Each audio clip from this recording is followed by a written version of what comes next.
एवं विष्णुपाद ब्रह्मस्परिव्राजकाचार्य अष्टोत्तर शतस्र श्रीमद अभय चरणारविंद भक्ति वेदांत स्वामी श्रील प्रभुपाद की समस्त गौर भक्तवृंद की दाय गौर प्रेमानंदे।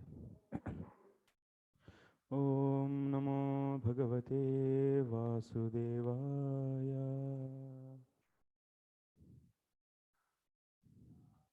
ओम नमो भगवते वासुदेवाय। ओम नमो भगवते वासुदेवाय। ओम भगवते नारायणं नमस्कृत्य नरं चैव नरोत्तमं देवीं सरस्वतीं व्यासं ततो जयामुदीरयेत्। नष्टप्रायेष्वभद्रेषु नित्यं भागवतसेवया भगवत्युत्तमश्लोके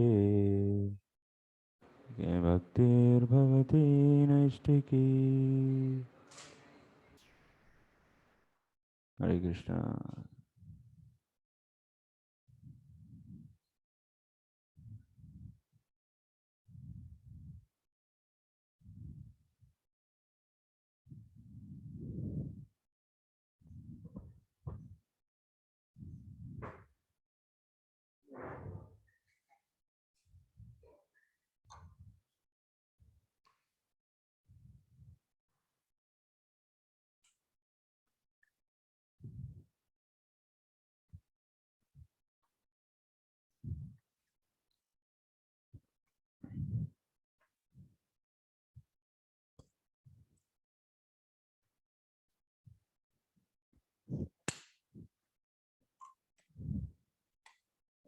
Very hot.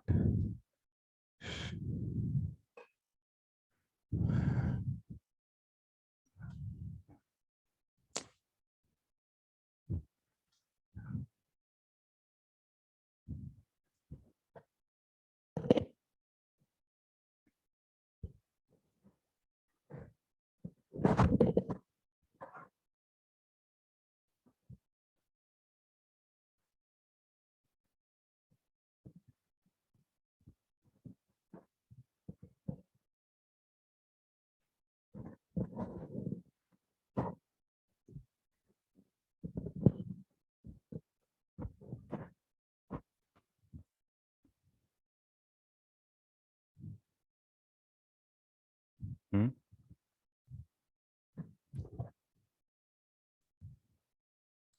पढ़ेंगे क्या? क्या पढ़ना है?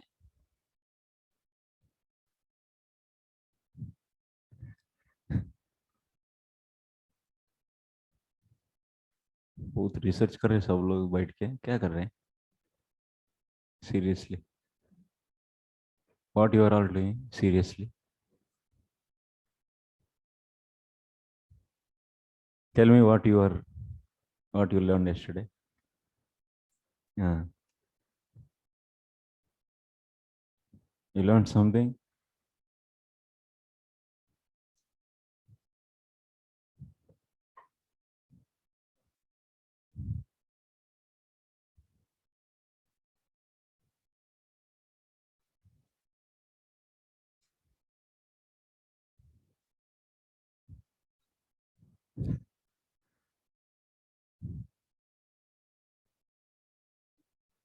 Rambhadra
And there Lord Krishna not saying about Nirvishesha Chit Matra Vastu. And also in the verse 13.8 to 12, Krishna explaining Jnana Sadhana to know the objects which are having form, like hands, legs. ठीक है, बस net आ गया.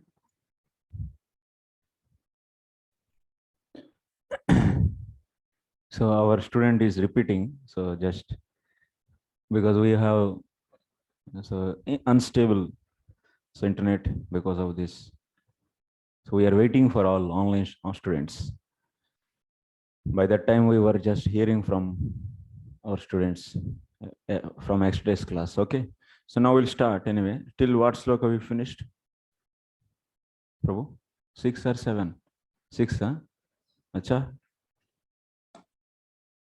I thought 7.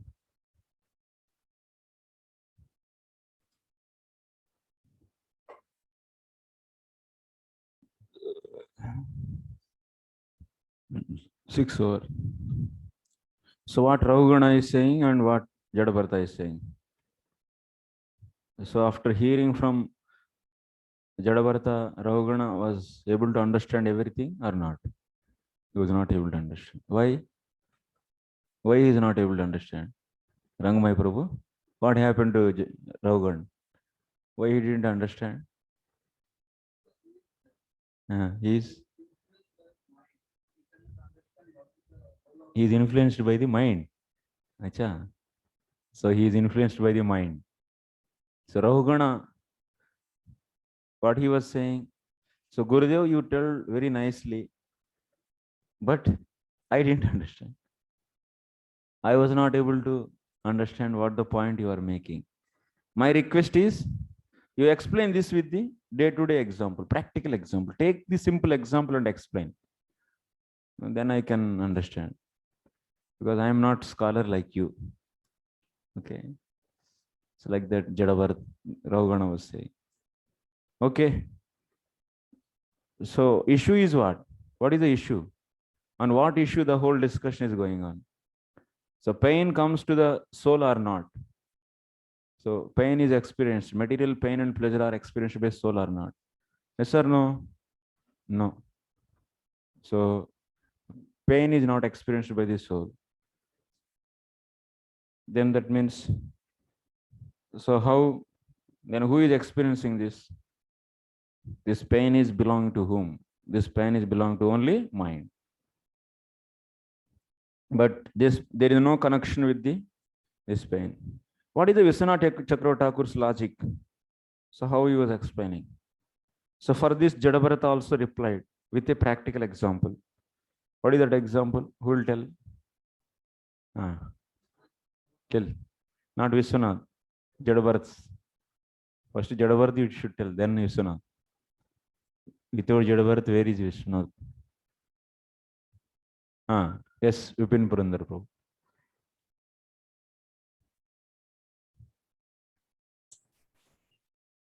Hare Krishna, Pranam.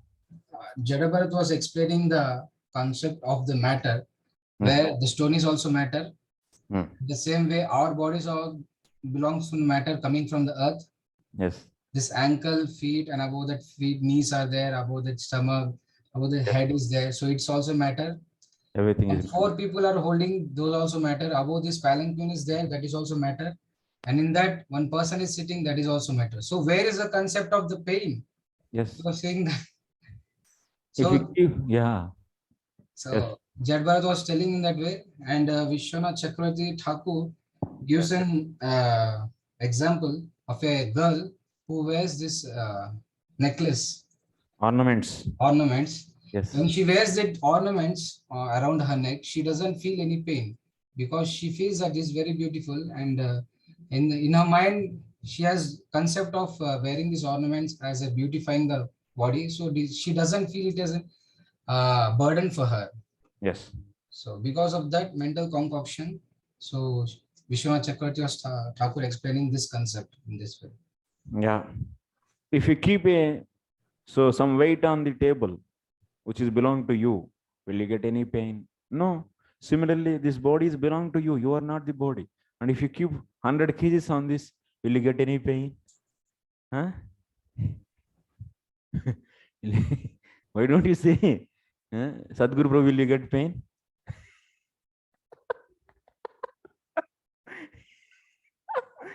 Nobody is saying that, no. Rangmay Prabhu, will you get or not? Yes, he is. Huh? Sumati Mataji, will you get pain or not? If we get 100 kgs on your head. Yes, Prabhu. No, you know, after hearing Jadavartha story also you are getting pain. No, I mean, your body will get pain, Prabhu. Body will get, but you will not get pain, na? Huh? No? So, Amok going, Prabhu. Bring 100 kgs from your office, something, and keep on. Mataji said, let us see. I'll feel pain. You will be getting pain. Because I'm in full in bodily conception. That's why I'll get pain. Jai Gopine Prabhu, what you are saying?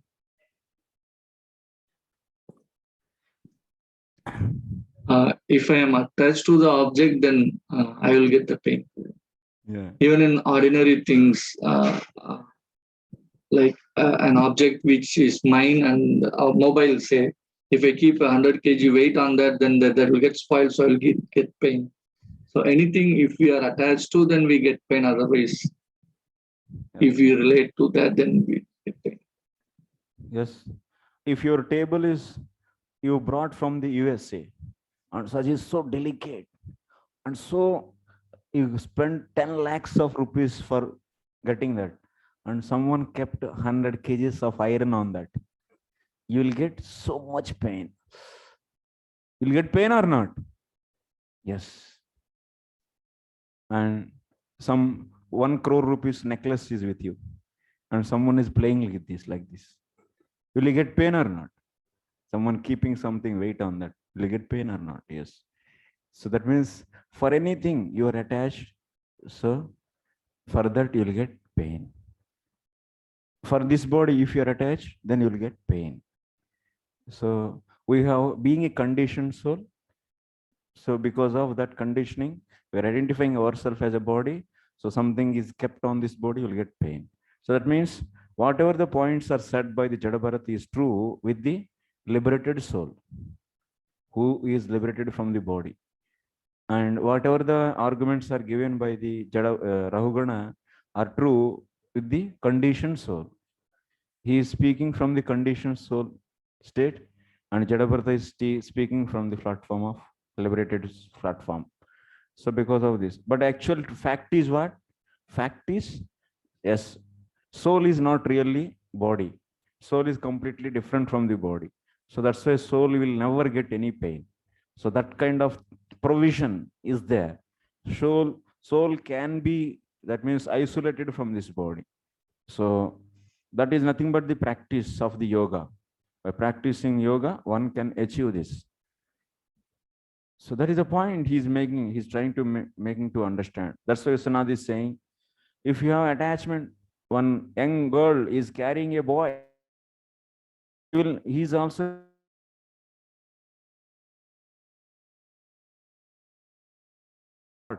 and 20 kgs boy, and also some kind of wooden, that means firewood, holding on this hand, boy, and pot, water pot. Like this you can see in the villages. They'll be carrying all with the, in also nicely joking with other women. They don't get any pain. They don't get any pain because they have attachment for this. So today we'll continue our discussion from further. Shurai rutasvaha kocha nirvinna chetaha. This, oh, sorry. 7. I went to another chapter. 13th chapter. Sochanimanstvamadikrushtadeenan Vishtya nigrunnan niranugrahosi Janasya goptasmi vikattamano न शोभसे वृद्ध सभासु दृष्टः राधा गोवर्धन प्रभु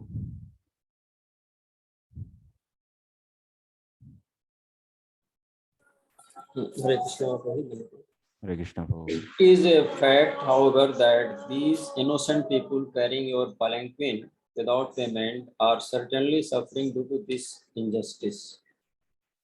Their condition is very lamentable because you have forcibly engaged them in carrying your palanquin. This proves that you are cruel and unkind. Yet, due to false prestige, you were thinking that you were protecting the citizens. This is ludicrous. You were such a fool that you could not have been adored as a great man in an assembly of persons advanced in knowledge. Acha, this is over, I think. No, this sloka was discussed yesterday. Okay, Gnana bhavepi ragnaha prajashasanam dharma eva iti yaduktam tatraha shochaniti. So even, of course, one is not having the tattva gnanam, but what was the argument of the Rahugana's argument? So of course, one doesn't have tattva gnanam, but he is saying that vyavahara gnanam is very important. What is that vyavahara gnanam? I am the king and these are all servants. So if I am not there, these people will be degraded further and they will be so falling down from their current state.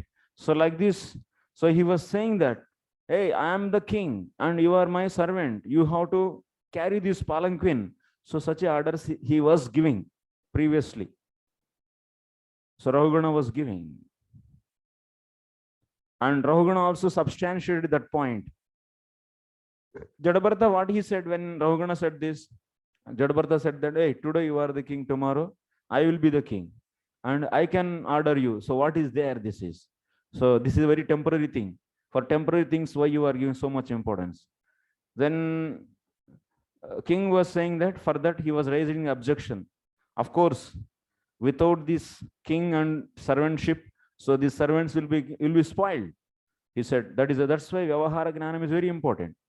Then after that, Rahugana is replying for that. So of course, whatever this Vyavahara is a foolishness, he's saying. Because who doesn't have the Tattva Gnanam and simply behaving on the, so based upon the Vyavahara Gnanam, that is nothing but a foolishness. Drutaha, drushtaha, simply impudent. So he's saying that Sochan, imams, tvam adikrushta dhinan vishtya nigrunna niranugraho asi. You are very so merciless. That means you don't have any compassion.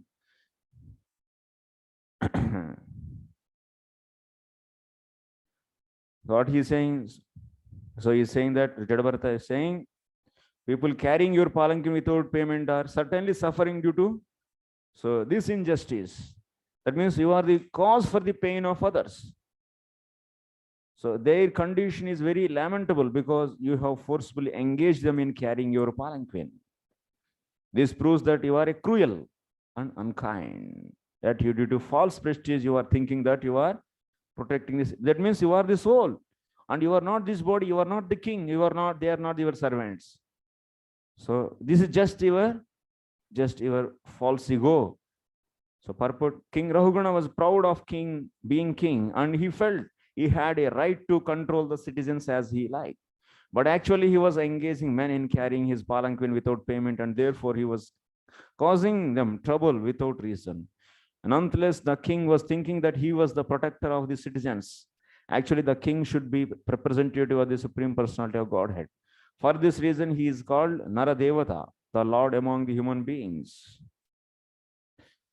However, when king thinks that because he is the head of the state, he can utilize the citizens for his sense gratification. He is in error. So you can see the same thing. The kings in the history, because of this attitude, because we are the proprietors, we don't need to follow anyone. And Brahmanas are also, they are given, we are giving the just dana, that means charity. Because of our charity, they are living. And such a values went down in the society. Then what happened?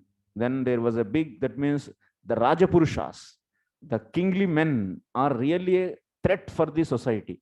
When they became sense gratification is their main goal, then they will collect the taxes from the people and they will just enjoy, and then whole society will be finished. This was happened actually when Chanakya, when he was, the main problem with the Dhananand. What is the problem with the Dhananand? So Dhananand was collecting the taxes from the people and he was enjoying like anything. All the Anand mein rahte the actually. All the time he was enjoying with the girls and money, he is spending lavishly his life. And he thinks that king means he's a proprietor. But Shastra, what he's saying, king is a servant. He's a servant of the people. If you see Artha Shastra, Chanakya Artha Shastra, what is the first quality required for a king? He has to, first step, anyone wants to become a king, what he has to do?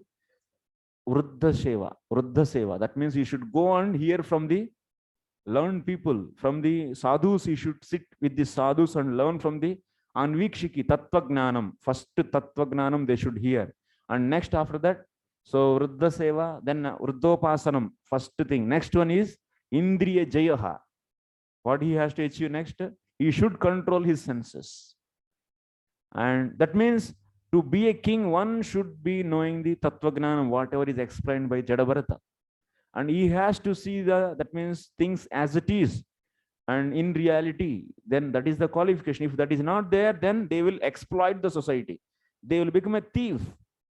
That means the police is becoming a thief. Thief is becoming the owner of the whole. So such a thing will happen. Actually, the king should be according to the Vedic principles, the king should be advised by the learned sages, Brahmanas and scholars, who advise him according to the injunctions given in the Dharma Shastra. So that is the thing. King, he should not think that any time I am the superior. He should always give respect to the Brahmanas. And Brahmanas always instruct the king based upon the scriptures, what is right and wrong. So Brahmanas, they will be the ministers and they will be the Purohit. He will be the Purohit of this. Purohit for the king and for the entire kingdom. So kings has to hear from the Brahmanas. The duty of the king is to follow these instructions.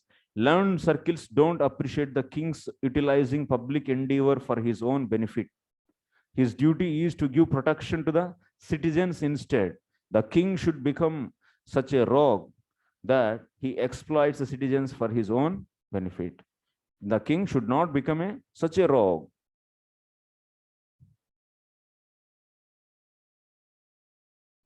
So it is stated in Srimad Bhagavatam that in Kali Yuga, the heads of the government will be plunderers and thieves. These thieves and plunderers take the money and property of the public by force and conveyance. Therefore, it is said in Srimad Bhagavatam, Rajanyaihi nirgruhanair dasya dharmabhihi. As Kali Yuga advances, we can see that these characteristics are already so visible. We can certainly imagine how deteriorated human civilization will be by the end of Kali Yuga. Indeed, there will be no longer be a sane man capable of understanding God and our relationship with him. In other words, human beings will be just like animals. At that time, in order to reform human society, Lord Krishna will come in the form of Kalki Avatara. His business will be to kill all the atheists, because ultimately the real protector is Vishnu or Krishna. So as Kali Yuga advances, this problem will keep on increasing. So now also the kings, they are simply stealing the money from the people, and just they are building their own big buildings, palaces, and they are enjoying their life. So Lord incarnates and sets things in order when things are mismanaged by so-called kings and heads of government. As Krishna says in Bhagavad Gita, Yada Yada Hi Dharmasya Glanir Bharata. Of course, this takes many years, but principle is there. When the king and government heads doesn't follow the proper principles, nature deals out the punishments in the form of war, famine, and so forth.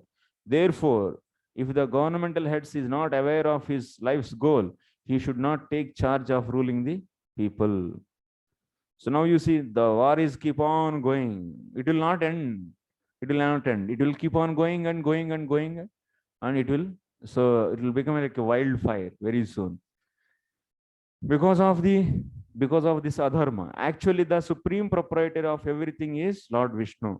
He is the maintainer of everyone. The king, the father, the guardian are simply representative of Lord Vishnu, empowered by him to look after the management and maintain things. It is therefore the duty of the head of the state to maintain the general policy in such a way that people will ultimately know the goal of the life.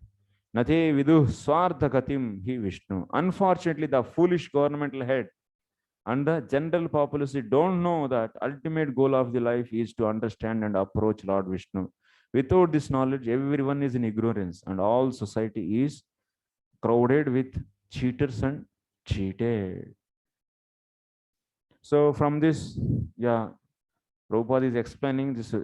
Jadabharata is chastising Rahugana. So same, you can see the kings are in present day are simply, so they are selfish and enjoying their own. Then what is the change? How it will be reformed? How this society will be like this only? Will be like this? What is the scope of Krishna conscious movement? Is there any scope? Huh? What is the scope? Huh? Mike? What is the scope? After knowing this, what is our role? Yes, so our role is we will try to establish Varnashram Dharma, and sometimes we'll try to Varnashram college. Yes. And, yes. Varnashram college. What is Varnashram college? So I will give whole pattern. What is Varnashram college? There we will teach how to develop our Varnashram consciousness, like for. What is the need of Varnashram college? There is a holy name is there. Holy name is sufficient. Why we need Varnashram college? We don't need any Varnashram. All people are not Ananya Bhakti level. That's all. All people are warm. So what do you want to say? Holy name is sufficient. Varnashram is needed? No need. Mike, give mic to him. Maja aayega. We should try to preach Krishna consciousness to all the living entity of this the world, material world. Would we need Varnashram Dharma? No. No need of Varnashram Dharma. See, is saying, oh, no need of Jai Gopinath Prabhu. Yes, yes. अच्छा लग रहा है ये तो. Jai Gopinath Prabhu.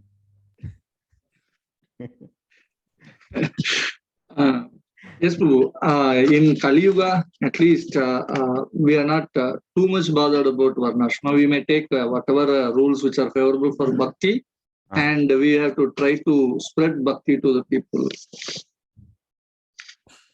So that is what spread are told by our acharyas like Jiva Goswami or Rupa Goswami or Vishnu Chakravarti. What they said? So wherever the needed favorable rules from Varnashrama, which we can take it up, but we concentrate mostly on our Bhakti.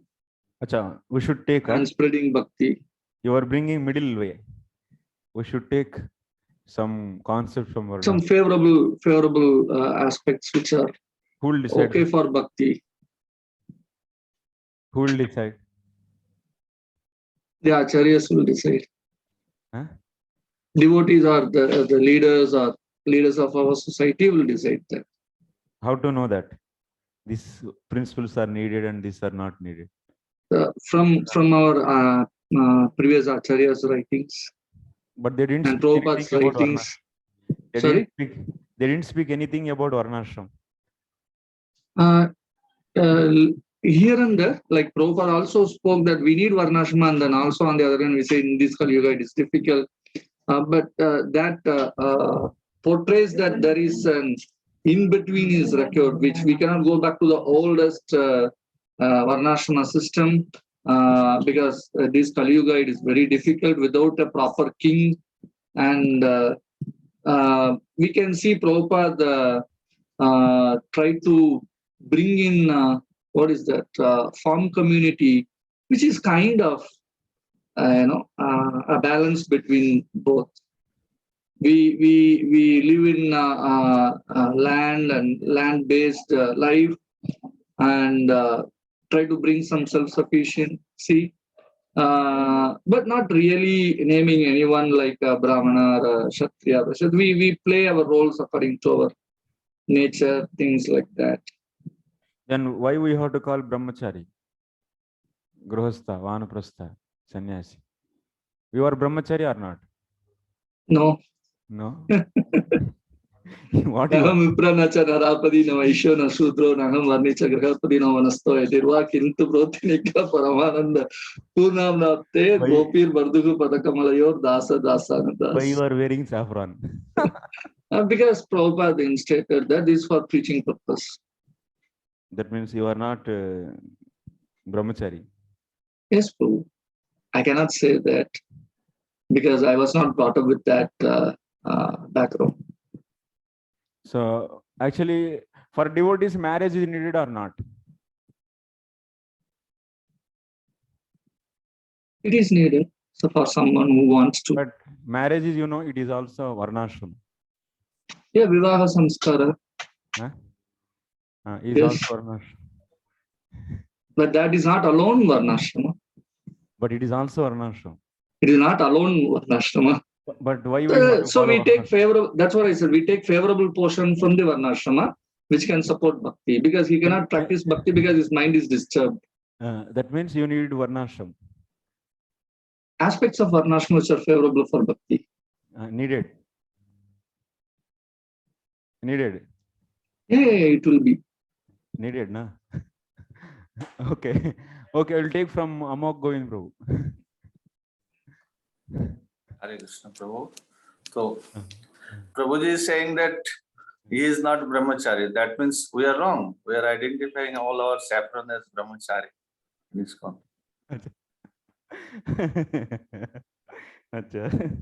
Okay. So Prabhuji, as I hear from your classes, that because we cannot practice Krishna conscious in this type of condition of life, because this is not conducive or it is not favorable for practicing Krishna conscious, the level which actually requires for Ananya Bhakti. Yes. And because we are in city life or wherever we are, yes, we are mostly in Rajoguna and Tamoguna. Yes. And it's very difficult to come up to the level of Satoguna. For that, we need that type of environment. Yes. And that type of environment can be reached when we will have such type of society and workplace, yes, and for our livelihood, and yes, at the same time sadhu sangha and shastra, yes, and then only we can practice, yes, and we can come to the level of satoguna, yes, and after that only we can go yes, ahead. Yes. Okay. But So, Prabhu, 1 minute. But I discussed with so many leaders in ISKCON. No one is interested for this because it is not possible. It is not possible. Yeah. Recently, I went to Patna to discuss with my Guru Maharaj. Yes. Because we are looking for a huge land here nearby. I am arranging. Yes. So the devotees are ready. Yes. They want to go for that. Yes. But I went to talk to my Guru Maharaj. Yes. His secretary, he stopped me. No, you cannot go with this proposal. Yes. This is. Yes. So I came back. Yes. Okay. So actually, or how to take forward this discussion. So if you see, Okay, we'll take from Radha Prabhu also, then I will speak something. Okay, Ram Bhadra Prabhu, yes, please. I just had to say one point that, when Prabhuji, Jai Gopinath was saying that, no, I don't identify ourselves as brahmacharis, Yeah. but Gopi Partur Kabalo Das Dasanudas, Uh, that is a very exalted state, and I think nobody is at a level where he's practicing Raganu Bhakti and attained Bhava Bhakti that he can make that statement. yes. And that kind of service he is situated, like Ramanand Rai is doing service to the Devadasis. Yes. So, that's not a practical thing which was spoken. That's what I felt. Yeah. So, yes, very nice points are coming out. So, you want to say something? No? So, here, yeah, Jay, okay. You should say, Prabhu, otherwise, how?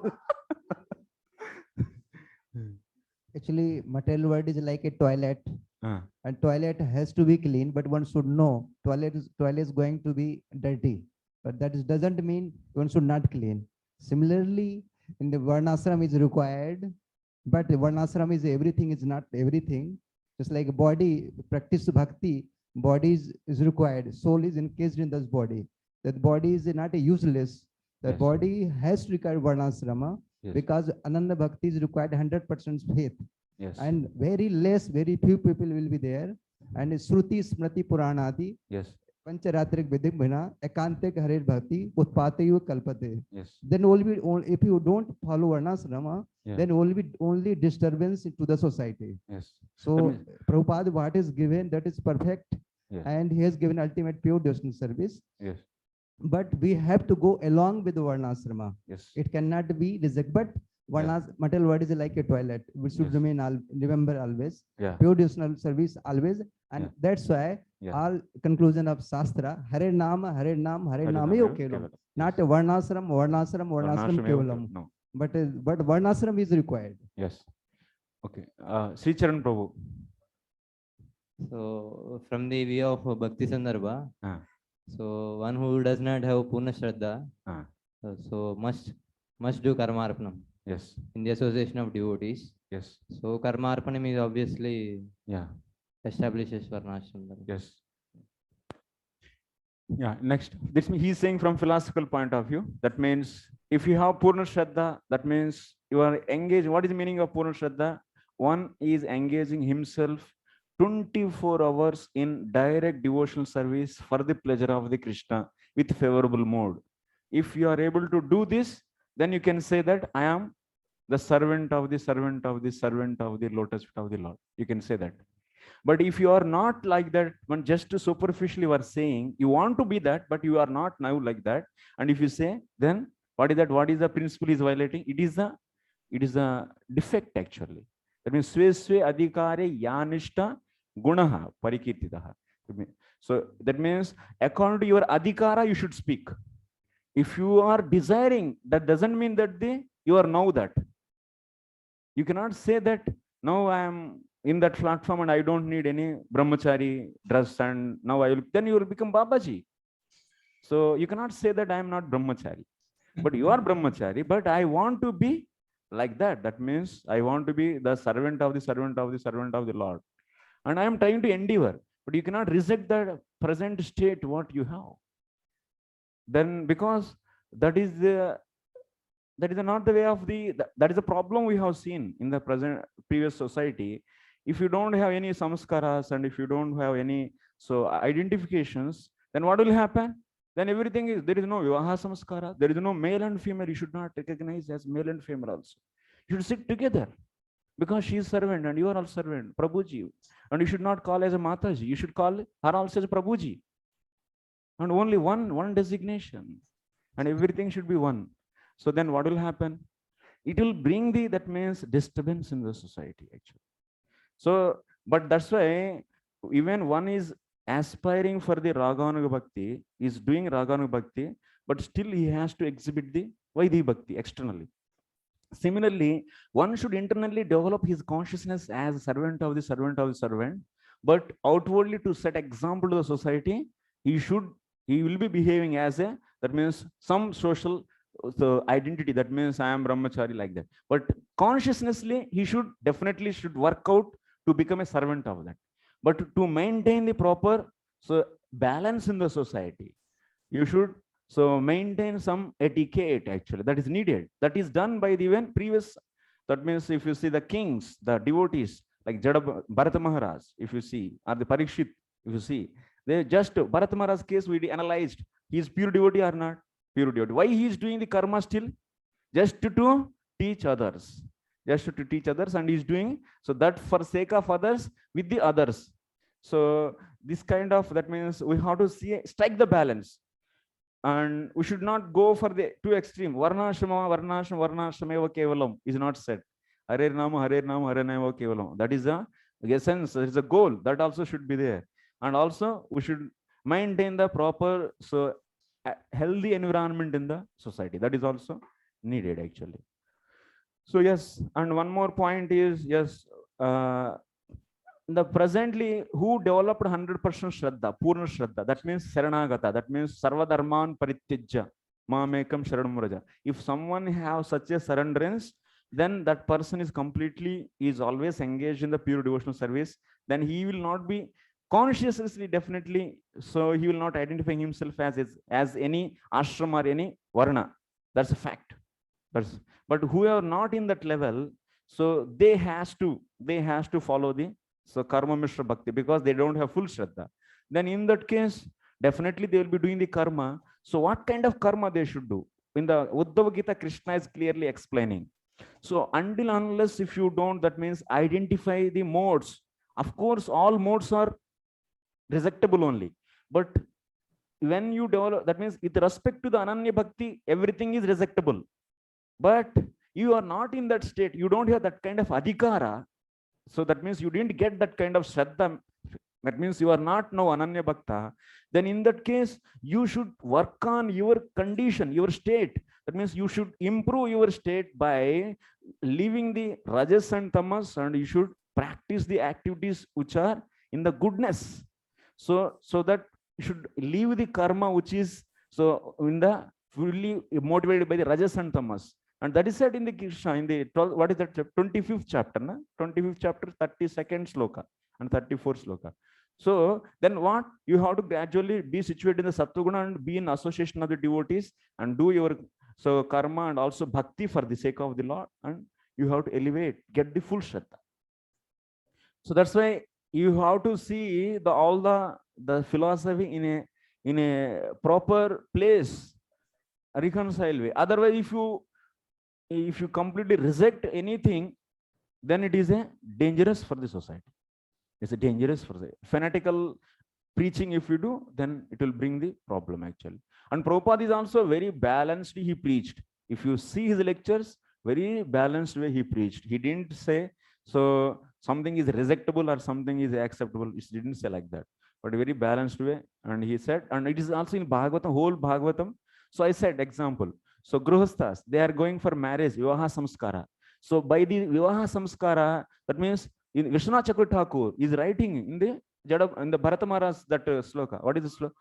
10.7, this 5.7.6 in this sloka, Vishwanath Chakravarti Thakur's commentary, if you read, so what Vishwanath Chakravarti Thakur is writing, in the eastern countries, some Mahabhagavas, they are going for the Vivaha Samskara. Will it obstructing the Ananya Bhakti of them or not? So they are also following. Why they are following? They are Mahabhagavas. By family, they are Mahabhagavat, but still they are going for the Vivaha marriage. Vivaha Samskara comes under the Naimitic karma. So it is also karma. Vivaha Samskara is also karma. Then being a pure devotee, you should not do any karma. Then why you are going for karma? So what Vishwanath Chakravarti Thakur is saying there? So because to set otherwise what will happen in the society? Varna Sankara and big collapse. That means big damage will happen to the society. By imitating the Vaishnavas, then people also will not go for marriage, and they started having the illegal relationships because they are not in the level of Ananya Bhakti. And seeing imitating the Ananya Bhaktas, they don't go for marriage, and they are all chanting and doing the bhajan all together. Ladies and gents, being Mahabhagavats. So let us do, and then Hare Krishna, Hare Ram, Dhammare Dham will stir once again. This will start. This nonsense once again Apasampradaya will come. So that's why being Vaishnavas, so what they are doing, they are going for the Vivaha Samskara also. That is nothing but karma. So that is, who is doing that? So some other is doing for the sake of others. They don't need, but so they are, that means Purohit is coming, who is a Smarta Purohit, and he is doing that samskara. So that's why by if you do karma through others for sake of others, then there will be no that kind of karma will not stop your Ananya Bhakti. So this is the principle we established. So this kind of society has to be established. Even you are Ananya Bhakta, you are doing. This is the point I am saying. And what about you are not Ananya Bhakta? Then you have to do. That is said by the Bhagavad in the Uddhava Gita by the Krishna. So that's why here there is a need. Otherwise, why Prabhupada is writing this big purport about the king? So we need to have such a kings. Why he is writing in this purport? So Prabhupada is writing king means this is the qualities he should be having, Brahmanas. So in the Bhagavatam, if this is not needed, why he will write here? Is there any point in writing this? No. So that's why Prabhupada, that's why he started the farm communities. This is the reason actually. But why it is not successful?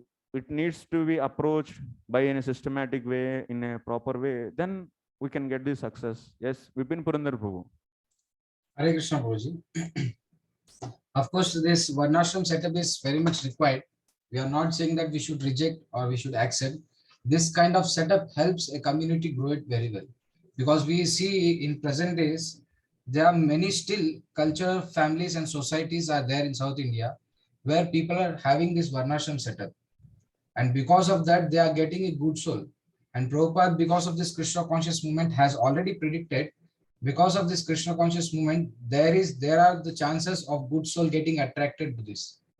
So when we set up this kind of environment and we train the grihasthas in that way, of course, there are going to be good souls in this movement who will lead the society in front. Of course, this kind of setup is very much required. Otherwise, who will lead the society in future if so pure people are not there? No. So what I mean to say is that Varnashram setup is required and our leaders are there and some of the leaders are setting it up. Bhakti Raghav Swami Maharaj is there, Bhakti Vikas Maharaj is there, and they are very successful in this. And there are also successful grihasthas who are taking this forward, and there are also successful children who are also taking this Krishna conscious movement very seriously. So what I mean to say is by seeing these practical things, a setup is required. If you are not setting it up right now, then in future it's going to be doomed in that way. So this is actually it looks like that means very maybe impractical, because many times people say that in the Kali Yuga it is impossible. If Kali Yuga it is impossible, then holy name chanting is even more impossible, because that is even more spiritual actually. Because that is more spiritual than, because material thing is not possible and spiritual thing is even more impossible actually. It will become very difficult.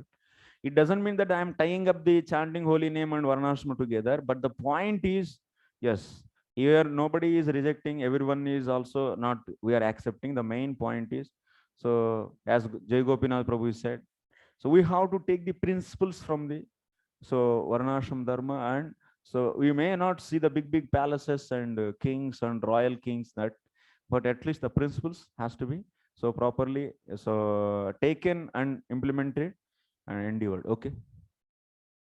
More thing I want to say, actually there is a need of Varnasrama, but we should not picturize the Varnasrama what 5,000 Treta Dwapar Yuga Varnasrama used to be there. Yes. But it will be not easy and not very soon it will appear. Yes. But some kind of Varnasrama need and Varnasrama will be there. It cannot be rejected, not to be avoided. Yes. And to the degree person, leaders and society will take seriously, give intention, more focus, that degree it will manifest real picture of Varnasrama.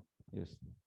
So like if you start carving any, that means silpa actually, so then it will not take the shape one day, na? Slowly it will get this shape. Similarly, anything is destroyed, and once again if you establish, it takes the time, and so transition will happen. But that is not our goal. So our goal is propagating the holy name. For that, whatever the things are needed, so those has to be taken, and we should have clear understanding on the Shastra. This is important. who is adhikara, who is having adhikara for what? That should be clear. So Ananya Bhakti means what? We should know clearly. Karma Mishra Bhakti means what? We should know. That's our diagram. Is very important diagram. So you should not forget our diagram. And our diagram is a logo. Is a logo for IBM. Okay, next. Yadakshita characharasya Vidamanishtam prabhavam cha nityam Tannamatonya vyavahara moolam Nirupyatam satkriyayanumeyam. Translation Vipin Purandar Prabhu.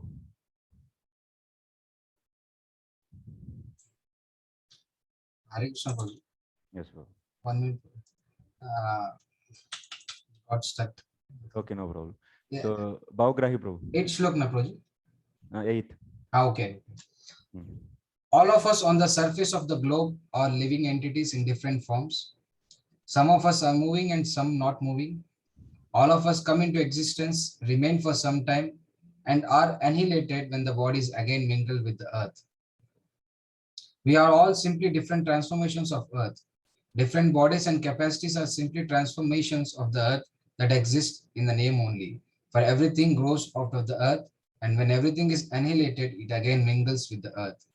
In other words, we are but dust, and we shall but be dust. Everyone can consider this point. So everything is coming from the earth and everything going into the earth.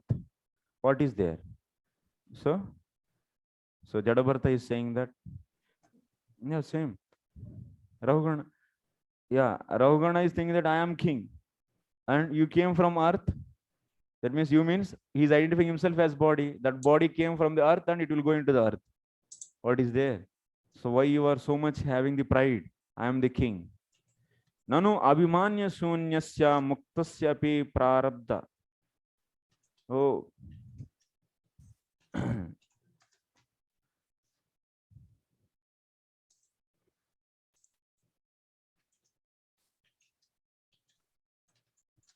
So what is the difference between the Mukta Jiva and Baddha Jiva? So Rahugana is saying to Jadabharat, you can see this sloka, you can explain this sloka through the arguments. So whatever previously sloka is there, so after hearing this, that means you are having the pride. So that means Jadabharata is saying to Rahugana, you have pride that you are the king. So why you are having this pride? Because of these people are suffering. So that point Jadabharata said to Rahugana. Then Rahugana is putting a question. Are, of course, you people don't have any abhimana. That means Jadabharat, you don't have any abhimana. Okay, I accept that I have abhimana, I have pride, but you don't have any pride. Of course, but because of the prarabdha, you are also getting the pain and pleasure, sukha dukkha. That means we hear that even mukta jivas, in the case of mukta jivas also, jivan muktas also, prarabdha karma will be there. Prarabdha karma means which is already ripen karma. That should be enjoyed only. Nobody, so we cannot transfer that to anyone. So then in that case, in the case of mukta jivas, so in the case of devotion, it can be destroyed by the bhakti if they want. Otherwise, they will suffer also. Devotees, they have their own free will. So that means they may they may allow bhakti to destroy the prarabdha, or otherwise sometimes, so they will not allow bhakti to destroy the prarabdha and they will suffer and they will get that in the form of diseases. In the advanced stage also, they will get diseases actually. This can be happening actually because they are allowing prarabdha to act on them. But in the case of Jivan Muktas, so Gnana cannot destroy. So then they has to go through that. So then in the Jivan Muktas case, prarabdha has to be enjoyed. So at that time, you can see in the Jivan Muktas case also Sukham and Dukkham. So this kind of Sukha Dukkha Bhoga Shravanam. So they has to go for the Sukha Dukkham through prarabdha. Then Tava api Bhara Vahana Kriya Falasya Samasya Pratyakshadibihi Drishyamanatvena. So because of you prarabdha, even you are liberated soul Jada Bharat, but you are carrying this palanquin at that time also you are getting the pain. And we are seeing with our eyes, your body you are sweating and you are getting the pain. So then how can you say? That means you are bhaditatva, that means drishyamanatvena abhaditatva. That means in your case also sukham dukkham is there. Sukham dukkham is there, but so pramanya twaduktam na gatate. Whatever you said is wrong. That means you said that what Jadabharta is saying. So for the liberated soul there is no pain and pleasure. But what philosophy we are hearing? Even for the liberated soul, because of the prarabdha, so they has to go for the pain and pleasure. Jadabharta is, Raugana is catching or not? What Jadabharta is saying? For liberated soul, there is no pain and pleasure. It is not getting any pain and pleasure. It is completely aloof from the pain and pleasure. So like this, so Jadabharta is saying, but how counteracting on this? So because of prarabdha, even Jivan Muktas also, they should get the pain and pleasure. That like that we are hearing from the Shastras. Then how can you say? So you are not having any pain and pleasure. Then what is the answer from Jadabharta for this? What he is saying? He is saying that, Abba. So Muktana, Satyam, okay. Yes, yes. Even the liberated souls, so they have to suffer their prarabdha. They have to enjoy their prarabdha. I accept. That means Sukham Dukkham is there for them also. Yes, I accept. But what is the difference? So between the enjoyment of the liberated soul and enjoyment of the conditioned soul. In the case of liberated soul, Muktana Madrishanam Baditanuvrtyaiva Dukkha Sukha Bhaso Yatha Swapnat Prabuddhasya Janasya.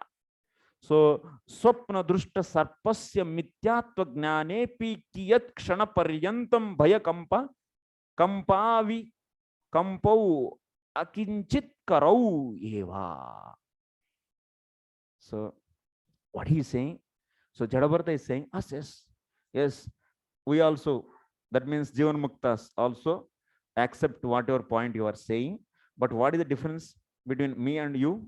So we are like, so person who is getting up from his dream, in his dream he was seeing the snake. So, and he got up from the dream and he's remembering that snake. Because of that snake, just remembering, maybe now he's getting the, so little bit, that means some kind of fear and so some kind of shaking, but that is only very minute, akinchit karau. So that is, so bhaya kampau akinchit karau. That means they are negligible. Mukta, that means kiyat shanam paryan. That means they are for the only for the just momentary. That means, that means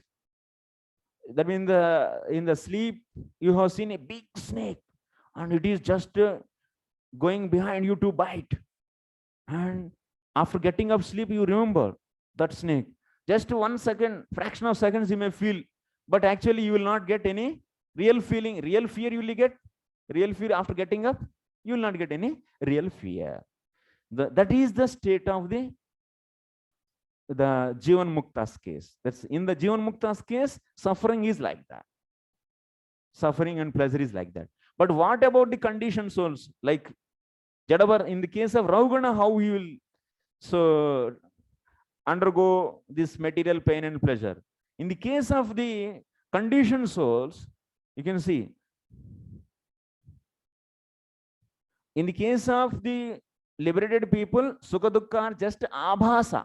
They are only semblance. They are not real. Which are Sukham Dukkham are coming. So from the prarabdha, they are just what? Semblance.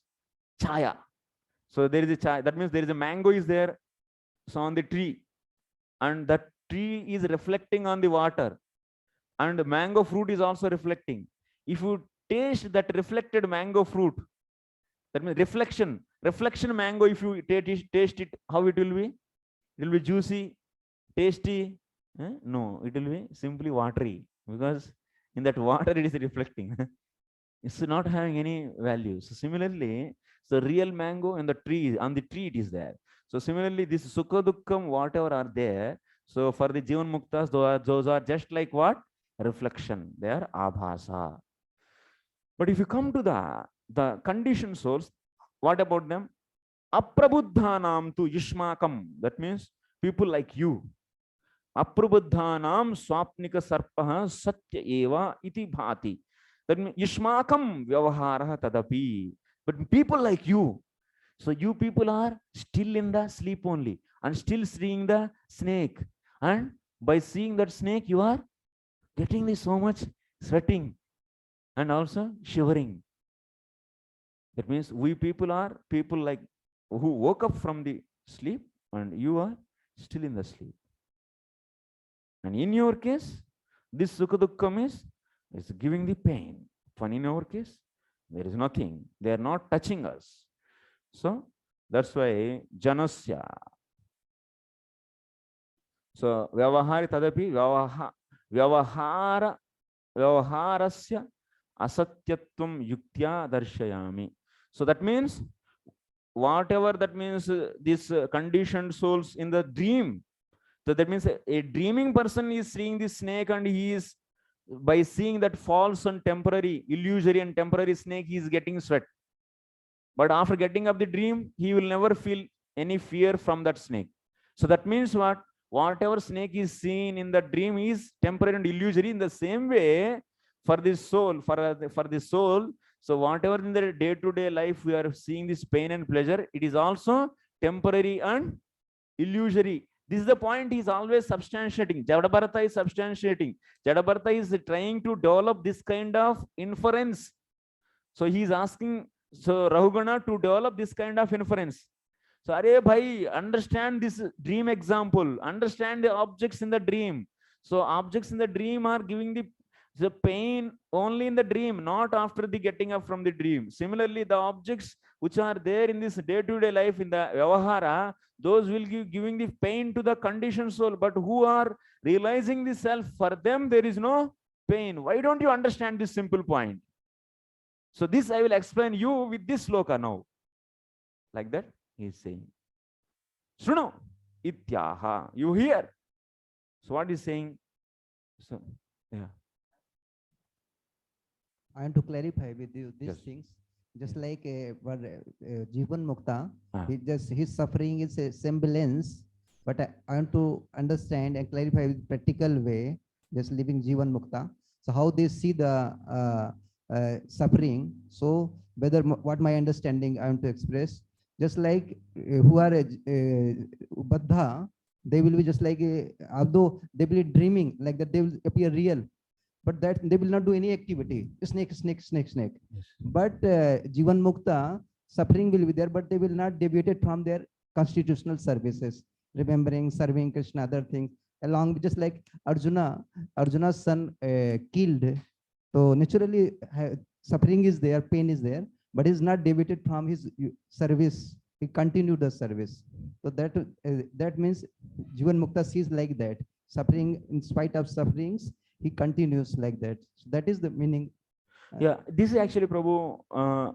If you see, Jadabharata's teachings are majorly oriented on the Gnana actually. Yeah, it's not fully devotional actually. So he also is aloof, na? Sufferings from. Yeah, in the case of devotees, so sufferings or the pains, whatever they are getting, so for the body, they will see as a favorable only.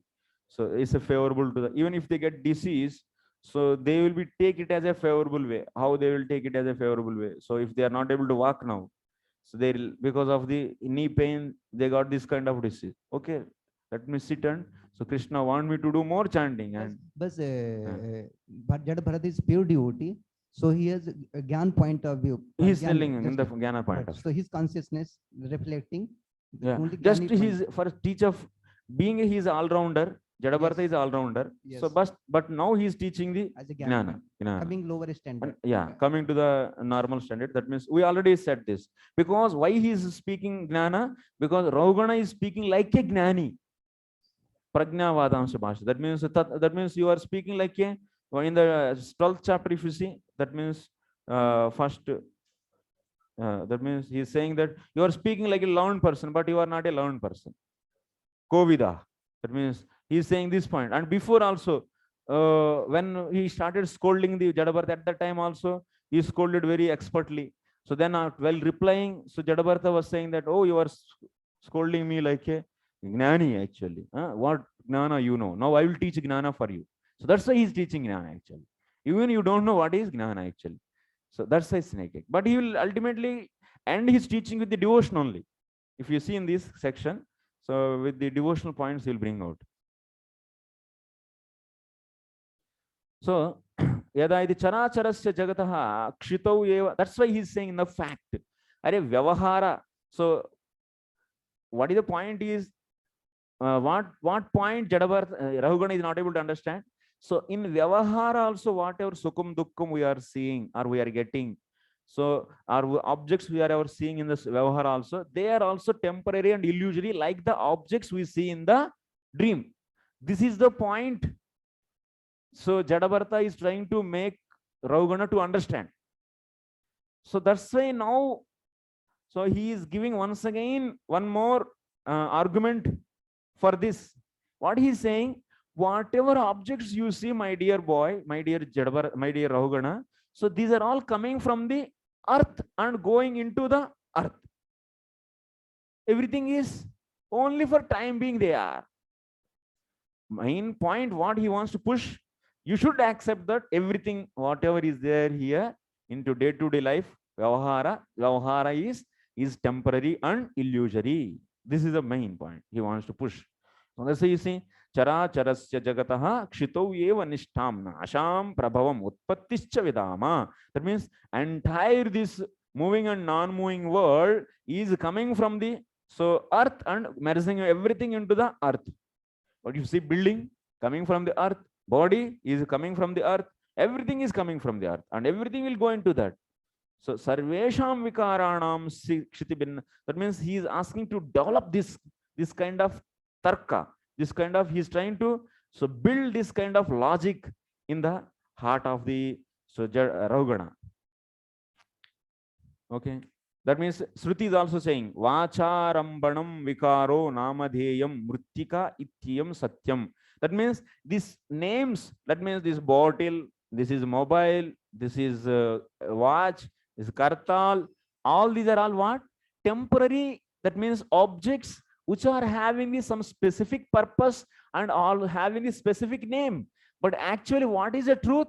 Mud is the truth. Mud is the truth. It is coming from the mud. And only they are now made into a special object and having this special activity. Like you see, the activity of karatal is different from the activity of the mobile. So that means kriya, that means arthakaritvam. Arthakaritvam means the activity. The activity of these two objects is different. And also name is also different. But are these two things are permanent? These two things are not permanent. So because it is coming from the mud and both will be going and merging into the mud and becoming mud. So can you see any arthakaritva at that time? Any activity special, that means mobile function, can you see from that earth? And can you see the kartal function from that? No. So that means arthakaritvam and name, these are all just temporary. These are all temporary. So that's why Rahugan, why you are not understanding this simple point? So why you are lamenting for all these? Body is getting pain and body is getting the mind is getting the pain, and it is only till it is up to the mind only. You are different from this. You are kshetragnaha. That means kshetragna. What is that sloka? So kshetragnayeta manaso vibhuti. So kshetragnayeta manaso vibhuti. That's why he explained what is that means. Shuddha. You are pure. You are soul. You are not this body. So okay, next sloka. But just the purpose. In the Brahma Sutra, it is said that tad ananyatvam, so arambhamana shabdadibhyaha. The cosmic manifestation is a mixture of matter and spirit, but the cause is Supreme Brahman, the Supreme Personality of Godhead. Therefore, in Srimad Bhagavatam, it is said that idam hi vishwam bhagavan ivetaraha. The entire cosmic manifestation is but a transformation of the energy of the Supreme Personality of God, but cause of illusion. No one can appreciate. 1 second.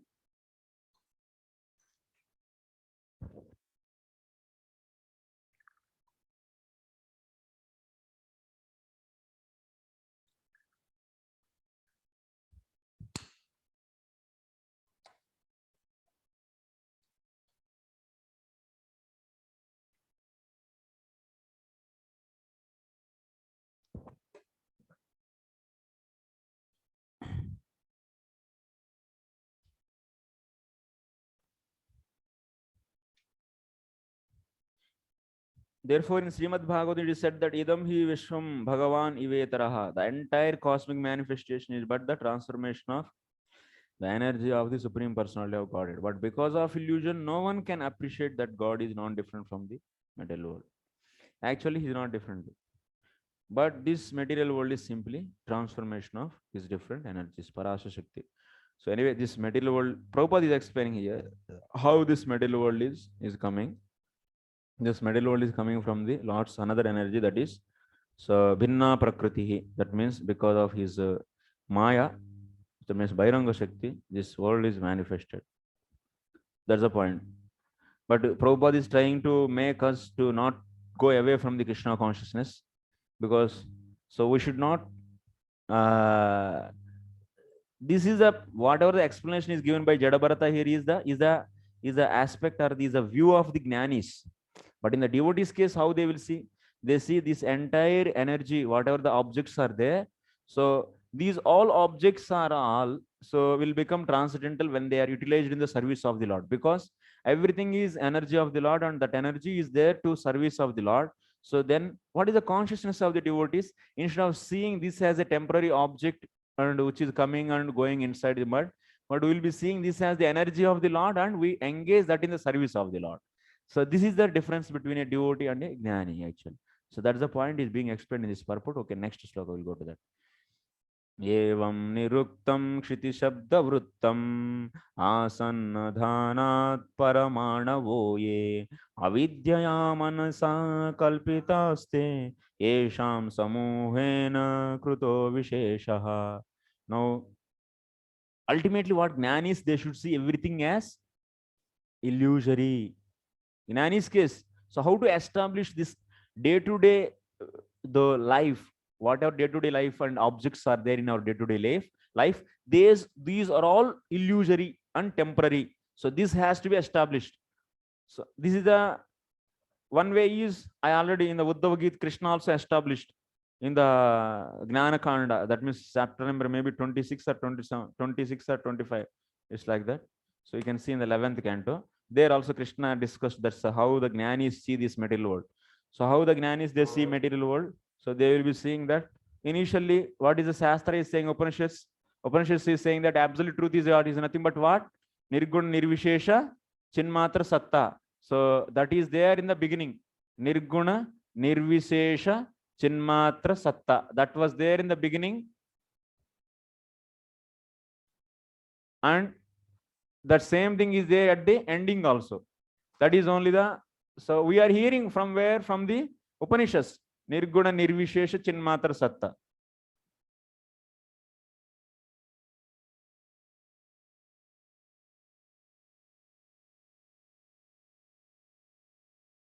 So this is beginning, this is ending, and in between you are seeing the many varieties. So that means these varieties, actually whatever is there in the beginning and ending, that should be there in the middle also, na? That, but if you are not able to see that Nirguna Nirvishesh Chinmatra Satta, but you are seeing varieties, means these all varieties are due to what? These are nothing but what? Illusion and temporary, because they are not there at the ending. Beginning of the creation is what? Sadaiva Somedam Agre Asit. Sat only is there in the beginning. And at the ending also Sat only is there. So in between you are seeing the varieties. That means, so if they are permanent, then at the ending also they should be there. But they are not there at the ending. Ending also Satta only is there. Nirvishesh Chinmatra Satta only is there. Beginning also Chinmatra Satta. Sadaiva Somedam Agre Asit. So Upanishad is saying. So then in that case, how can you say these varieties are permanent? So if they are not permanent, then why I have to give importance? So like this Jnanis, they will defeat the reality, that means the permanentness of this material day-to-day life. So, but how Jadabharata is defeating, that we have to see. How Jadabharata is establishing. So what is the now discussion is? So now write the question, how Jadabharata establishes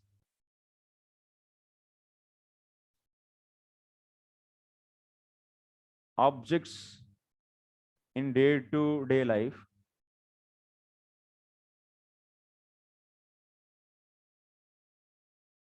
are temporary and illusory. This is the way Krishna established. This is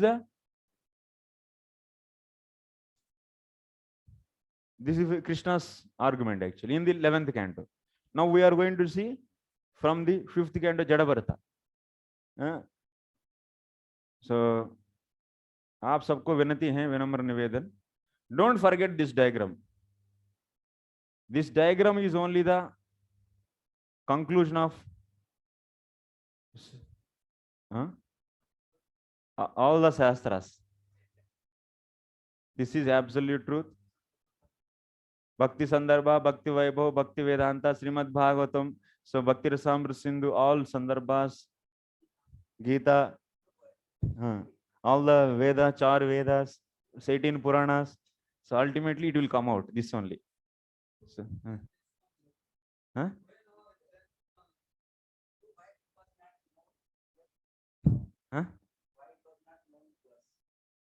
It is there, Prabhu, but मुझे क्या है? ये तो बोल दिए, लेकिन but हम लोग डायग्राम बना के नहीं दिखाया कोई ऐसे भी, बस तो सब तो यही बोलते हैं. आपको चेंज कर देंगे पहले.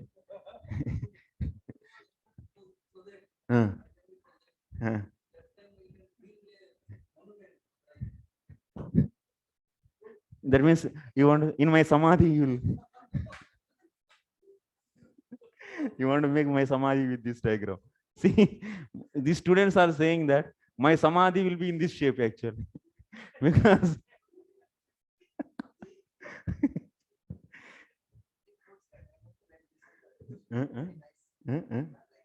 yes, like this.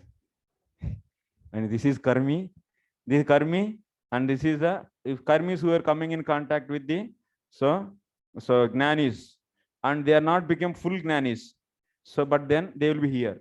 So karmis who are coming in contact with the bhaktas, they are not become ananya bhakta, so they are here. So what is the entry for this? This is the bhakti. All you know this bhakti, and this is gnana. Bhakti means ananya bhakti. Gnana means yes, gnana.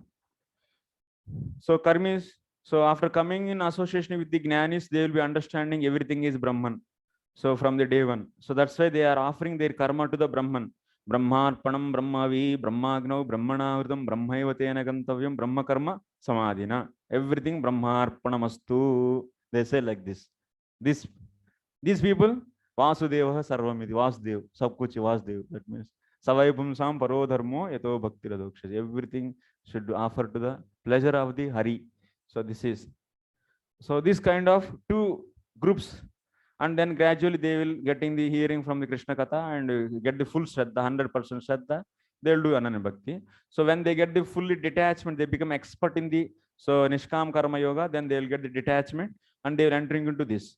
So after that means they got the detachment from the results of the karma, but still they need to realize Brahman. For realizing the Brahman, they will be accepting Guru and they will be following Yama Nima. That means different niyamas they will be following, and they will be trying to read the Upanishads under the Guru.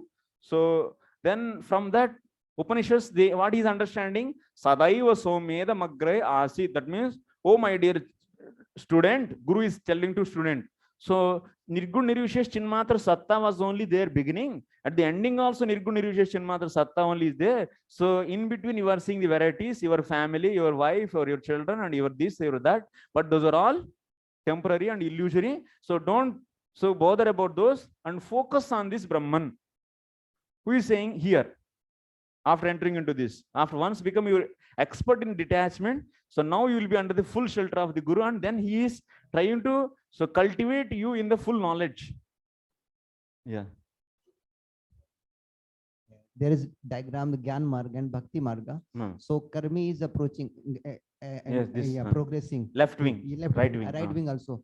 So here is because he is not doing Ananda Bhakti because 100% Shraddha is not there. Yeah. So whether that means his Bhakti is covered by Gyan and Karma. That means that Karmi, this also have a Gyan and Karma tendency. That means this person, this person also, since he is not able to get the full faith in the Bhakti, so then he will be not doing he will not be here. That means if anyone is here, means he is doing only Bhakti, Sakshat Bhakti 24 hours he will be doing. So but he is not having such a Shraddha, then he will be having some tendencies of doing karma and also Jnana. Obstacle is just like it should be pure devotional service means it is Gyan Karmadi Anavritam. That means now here service is Gyan Karmadi Abrita. That means he has Gyan Karma tendency. Yes.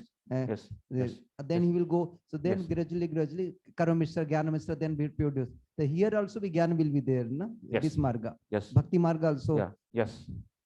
He may practice some Gnana sadhanas. That means like Brahmacharya Vrata is a Gnana. It's a Gnana sadhana. Yes. We are, that means trying to, keep the body healthy and so following the specific diet and following that means some kind of, that means to control your body. So some kind of conditions. This is nothing but what? Is it pure devotional service? No. Why am I asking? In the 64 items of the Anand, that means sadhana bhakti, so following brahmachari vrata, Rupa Goswami did he give is also one of the limb of the 64 items. Is that? No, no. So that means, but you are following brahmachari vrata is what? It is a gnana. Yeah. Gnana sadhana it is. That means it is assisting, helping, and gradually it will go. It cannot be avoided. We take the help of the gnana initially. So before going to the Ananya Bhakti, we take, Rupa Goswami says even in the Bhakti Rasamrita Sindhu, one may take the help of the Gnana initially, but one should understand that the pure devotion doesn't need any help of even Gnana also. So then you should not think about why you are giving Brahmachari class. So emphasizing on the Brahmachari Vrata, is it what? Is it pure devotion? It's not pure devotion. Then you should not speak at all this. If you want to speak only pure devotion, then pure devotion means what? So hearing Krishna Katha and just oneself is absorbed in that Krishna Katha, and even he doesn't have one fraction of second to think to control his Brahmachari Vrata. So that is required. That is required. If you are in that position, then you say that you are not Brahmachari. So, but if you are trying to control your senses, and controlling senses is nothing but what? Is practicing the Gnana. There is no controlling senses in the Bhakti. Senses are uncontrolled in the Bhakti. What? So they are always, that means running behind the beautiful form, names, and the pastimes of the Lord. So if you don't control like this, and your mind is absorbed like this, so then you are Ananya Bhakta. 24 hours you should be like this. Then you can say. Why I'm asking, I asked the question, generally devotee think like that, na? We are not doing Jnani Bhakta, we are not Jnani or not Karmi, but because we are not Ananda Bhakta, naturally we are Jnani and Karmi. That is naturally we are practicing. That means you are, that Prabhupada is saying in the 11th canto, in the, what is that, chapter number 3. So if you practice along with the Shravanam Kirtanam, that means this following the Brahmacharya, Bhutadaya, humility. Humility is it Bhakti? Following the humility is Bhakti. Quality of the humility is the Bhakti. Is not Bhakti actually. Humility is also one of the quality. Goodness is the quality out of the goodness. Daya, compassion. We hear the lectures on compassion here and here, again and again. Compassion quality is the quality of the bhakti, or is the quality of the goodness? Tranadapi sunichena tarorapesahishuna amani namanadena, not no more. So these qualities will be manifesting after doing the bhakti. Instead of, that means, so see here two things are there. So sadhakas are how they are doing. So initially some people are taking the help of cultivating of these qualities. So they are putting some effort.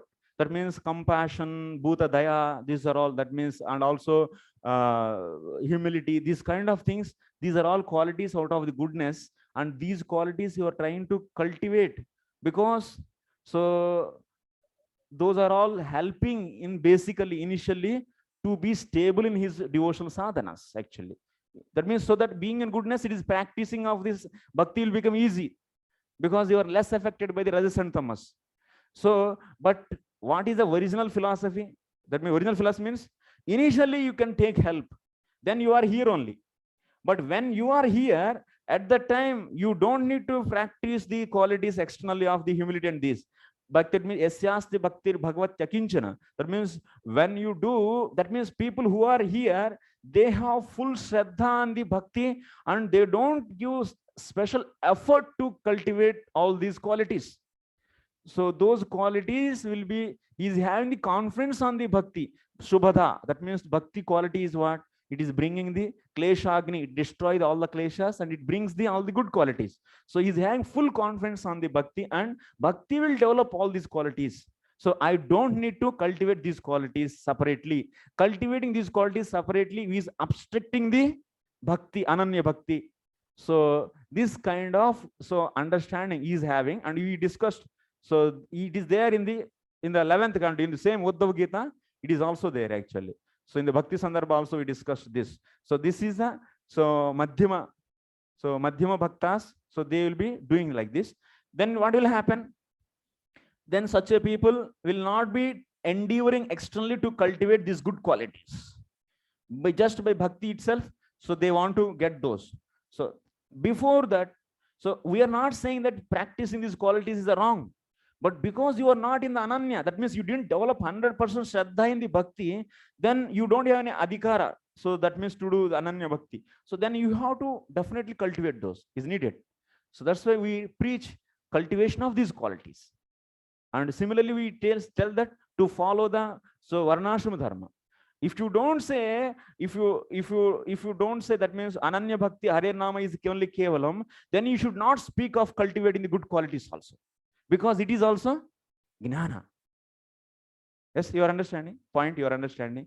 So that means you should not hear big lectures on compassion, big lectures on the humility. They are, as you said, they're giving different lectures on compassion, other things. Yeah. So they mix two things together and it becomes confusion. Yes. And then covers. Then it is quality covers the bhakti. Yes, and yes. it is appears like that. No? Then person's understanding is like that. Oh, yeah. bhakti means like a quality. A quality. Yeah. This is also one danger actually. This is dangerous. Actually. Dangerous. Very good point. So if you don't understand, so these qualities are, that means about these qualities is the service attitude, bhakti is there. So bhakti means seva actually. So seva is there, and this is the about to this. And sometimes you may see in the Vishwanath Chakravarti's Madhuri Kadambani, so some kind of devotees, they are very fully service attitude and may not develop those qualities in that quickly, but you should not undermine him actually. Some devotees, they have full service attitude and they may not develop these qualities. And some people, they have these qualities, meritorious qualities by nature. And by seeing these qualities, you should not judge his bhakti. Then it is wrong. And some people by nature, they don't have these qualities. They are not in mode of goodness, but they have full faith and they have full service attitude. And by seeing his service attitude and but not having these meritorious qualities, and if you judge his bhakti, you are doing the offense. It is discussed in the Madhuri Kadambani, you can see. So that's why we should be careful enough. What is bhakti? What is karma? What is gnana? And if you don't clearly shut it out, then you will be in the darkness. Please, pure devotional service. We say we are speaking about pure devotional service, but we are speaking Gyan Karmadi Abratam and focus so much Gyan Karma only and name up. So it become incompatibility and just like some creating confusion and chaos like that. And people's understanding becomes bhakti means this like that. Yeah, just like I will give example. For Prabhupada's pleasure, bhakti means Prabhupada's pleasure. Yeah. But what is Prabhupada's pleasure? Prabhupada's pleasure means reading scriptures, understanding scripture, realizing scripture. So it should be. That means you can see like this. Someone is having the compassion. That means compassion is a quality of the goodness actually. So daya. So then this kind of daya, if someone is having, you are giving the big position to him, and someone is having the full service attitude, but he didn't develop. But someone is having no service attitude, but by nature he has this quality daya. Then how to? That means how to understand. That means who is who. Then who is devotee? How to scale the devotion? By seeing the qualities will you scale? No. The Shraddha and the service seva. And by developing that seva, definitely one day he will develop all these qualities. Yes, what is your question? You told me that initially in the Jada Bharat case that Jada Bharat used to do the humility for the small living entity and the Jivatma. So it is also, Jada Bharat is also pure devotee, he is also in the devotion. So here you told that humility or is not in a devotion part. Jada Bharata? Humility is not a devotion part, or it's not in the devotion. Humanity. Yeah. Cheating. Small ant he was while walking, taking the carrot and all. So Jada Bharata's qualities is he already Ananya Bhakta and beauty. Because of that bhakti, he developed all those qualities. What we are discussing, so instead of emphasizing the Ananya Bhakti, so developing the Shraddha towards the bhakti, if you only encourage to develop these qualities, which come automatically by Ananya Bhakti. So instead of developing this Shraddha towards the bhakti, if you only so develop, that means if you encourage them to only develop these material qualities which will come automatically from the Ananya Bhakti, then their bhakti will be covered by the qualities. You're understanding this point actually, everyone? Getting? So the point is now, that's why what we have to do. So here also people who are there, for them that is karma and gnana, and so karma, gnana, mishra, bhakti they will do. They will do this kind of, they automatically be mixed actually, because it will help actually, this will help. So but this is not our goal. Karma gnana mishra bhakti is not our goal. Everyone we should uplift them to push them to the Ananya Bhakti only. For that, what Shraddha they should develop. For developing Shraddha, they should know the Shastra, the conclusions of the Shastra, and they should develop faith in that, belief in that. So then they will come to this. That's why they should know Prabhupada books, and also they should understand the subject matter of the Bhagavatam very clearly. If everything is messed in your consciousness, in your knowledge, everything is messed up, and you don't know what is bhakti, what is karma, what is gnana, what is varnashram, what is Harinama, what is the gnana. So now we are discussing where? We are discussing this area. Jada Bharata is discussing this region. And don't get bewildered by these discussions. You should know whatever the topics are coming from the Srimad Bhagavatam are belong to which part of this diagram. That should be clear.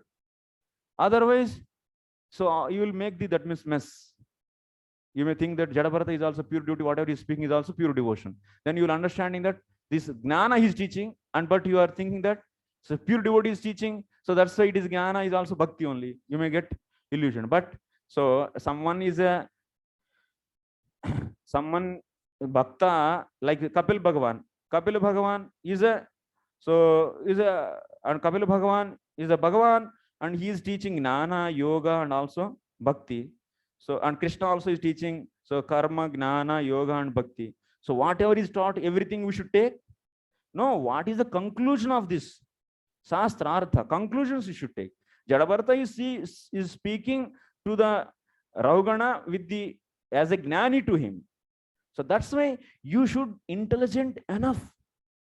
So you should be intelligent enough of identifying this topic. So this topic is really Ananya Bhakti topic, or the Gnana Mishra Bhakti topic, or Karma Mishra Bhakti topic, or the Keval, that means Karmarpanam topic. What is happening? That you should be knowing actually. That is very important.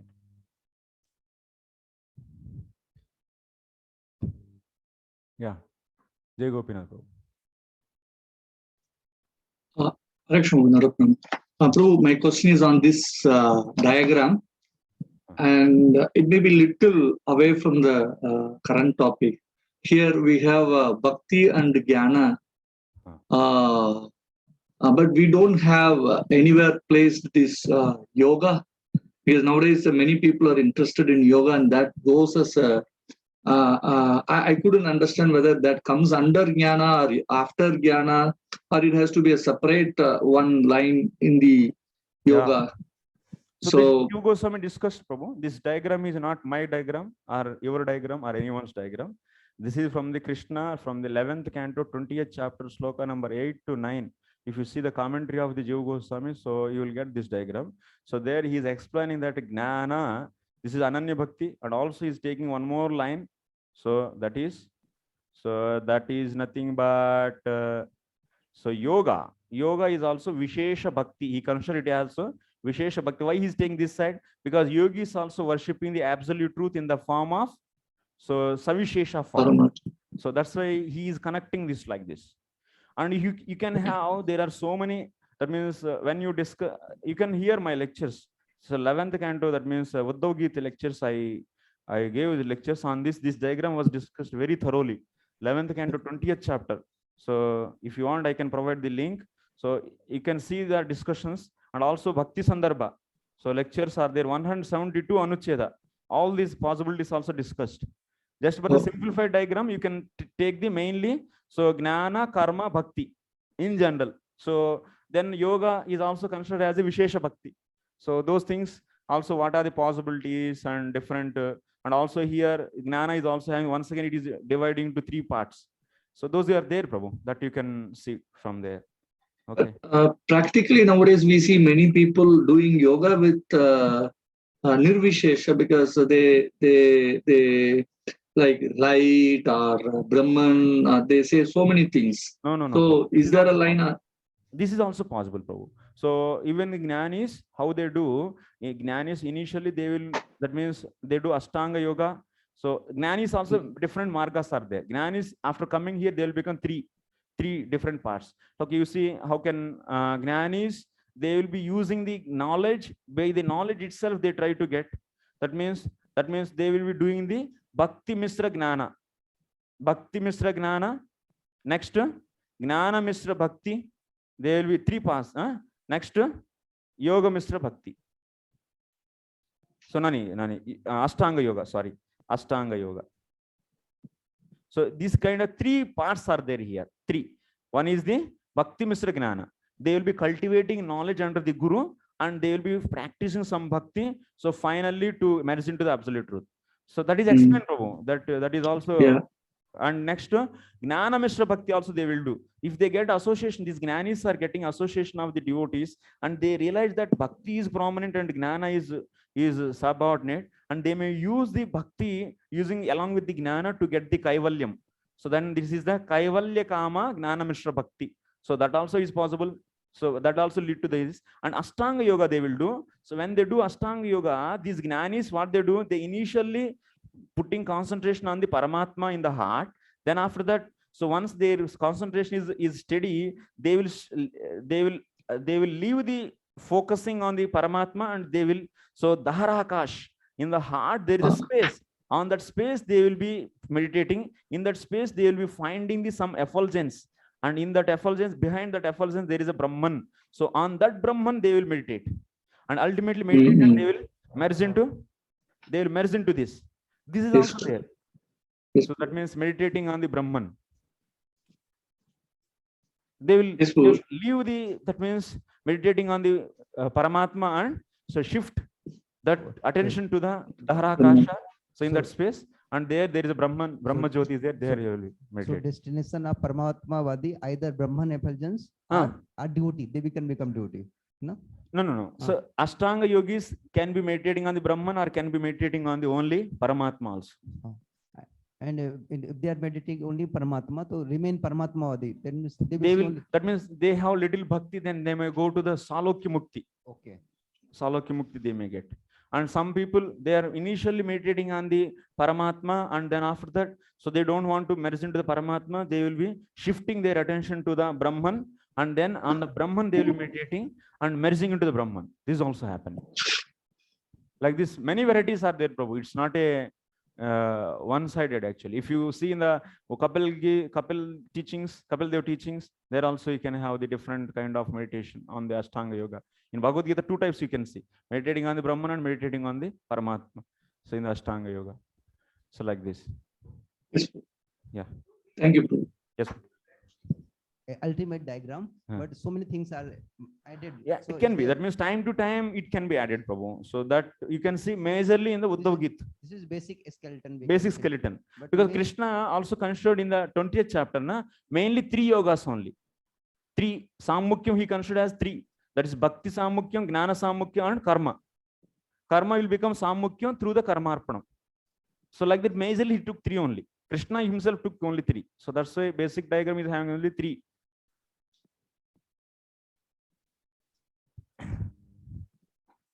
So ultimately what he wants to say, this is the question: how Jadabartha establishes objects in day-to-day life are temporary and illusory. That is the main discussion actually. We should answer this question.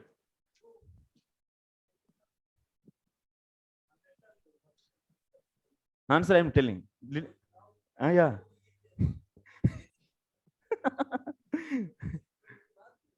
No. This is not answer. Now what I want to say, that is now I am going to say answer. Marks is only 3 marks. This is just a introduction.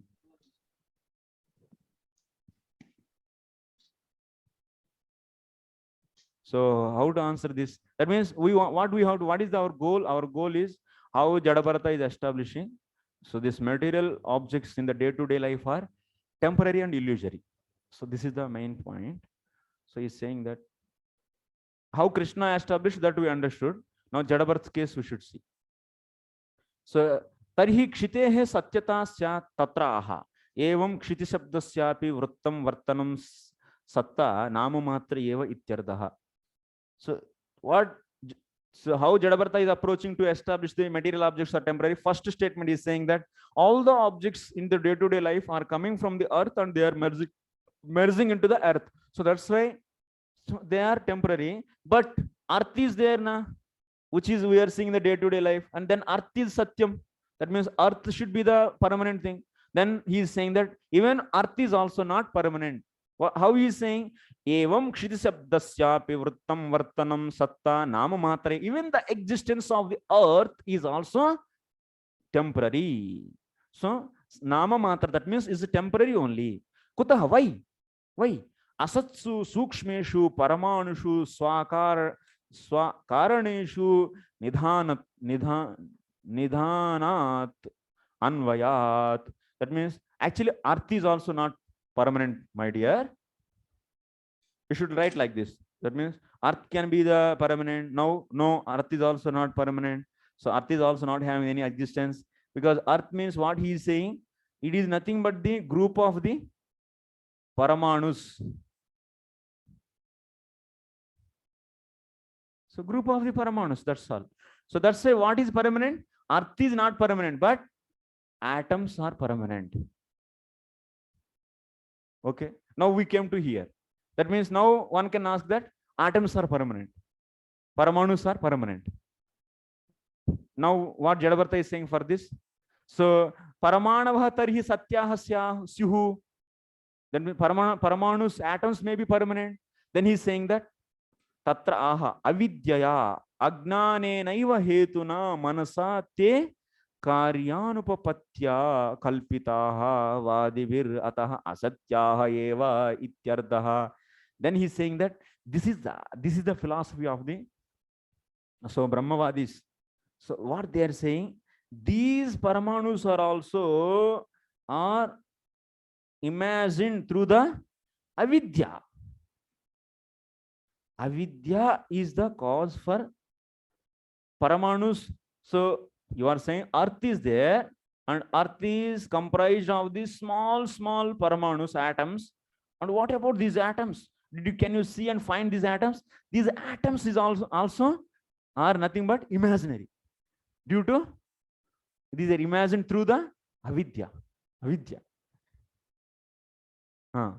Ajnanaiva hetuna manasa te karyanupapatya kalpityaha. That means, so this earth, karyanupapatya means just these are all logical figures. These are all figurative objects. These are not real. Because if you don't imagine these, then you don't get any object. Understanding? You have to subtly understand. So what is the point is, all these objects are comprised of the atoms. Atoms are nothing but those elements, so which are the like a so it's a it's like a imaginary elements. So why these imaginary elements are imagined? Just to have the result. Result is what? Earth. Earth is the result. And for that, we should take something as cause. So then what is that cause? That cause is nothing but these elements, which are accepted to have this effect. Effect is earth. To have that effect, so you need to imagine some basic elements, and that's why these elements are imaginary. These basic elements means is paramanus are the imaginary. Huh? Again, yeah.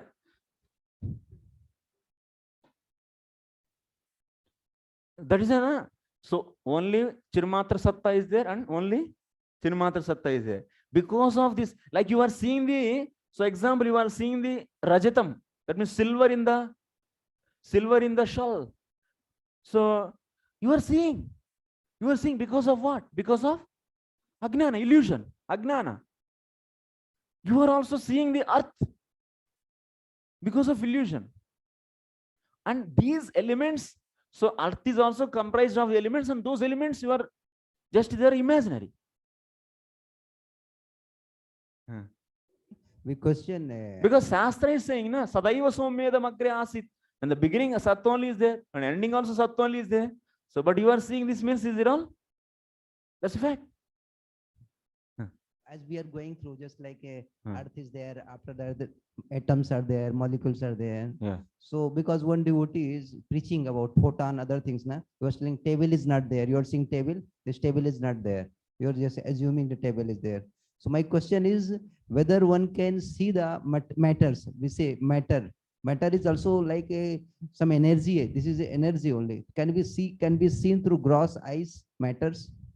We may say, oh, this bottle is this is a matter. This laptop is a matter. But if you analyze this, because we are want to see the like that the molecules, atoms, which can after that which cannot be seen only. So yeah. These are matter only. Actually, material energy and matter. Because we say spiritual and material. So my question again: can one see the matter? We say material energy. I'm seeing material energy. This naked eyes, one can see these things. Material energy. Yeah, matters in through naked eyes. Can be seen. Energy means this only, na? No. just like now you are going through like earth is there, earth is destroying and becoming more and more subtler and subtler and subtler way. Yes. So matter is also subtle, no? Matter is not as gross. You say. Acha, that means the end product you are saying. Yes, yes. That end, so, what? But we are seeing combination, then coming together, then we say, oh, gross matter. I am seeing matter. So actually, you see, Prabhu, here we have to, and you have to see the things based upon the upasaka. So in the case of the devotees, so they will go end product, and finally they reach to the prakriti. Okay. So they say building means comprised of 5 elements, 5 gross elements, that means earth, water, fire, so and so. And these 5 elements are coming from the, so Rajasika, Tamasika Ahankara, that is coming from the Mahat, that is coming from the Pradhana, that is coming from the, so Prakriti, that Prakriti is the inconceivable potency of the, ultimately inconceivable only, na? You cannot see by the naked eyes.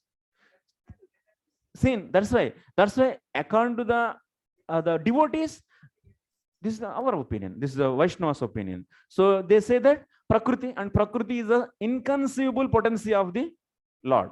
So ultimately we accept. Ultimately, if you ask, so what is the final thing? You say inconceivable only. So this is the point. You cannot show anything.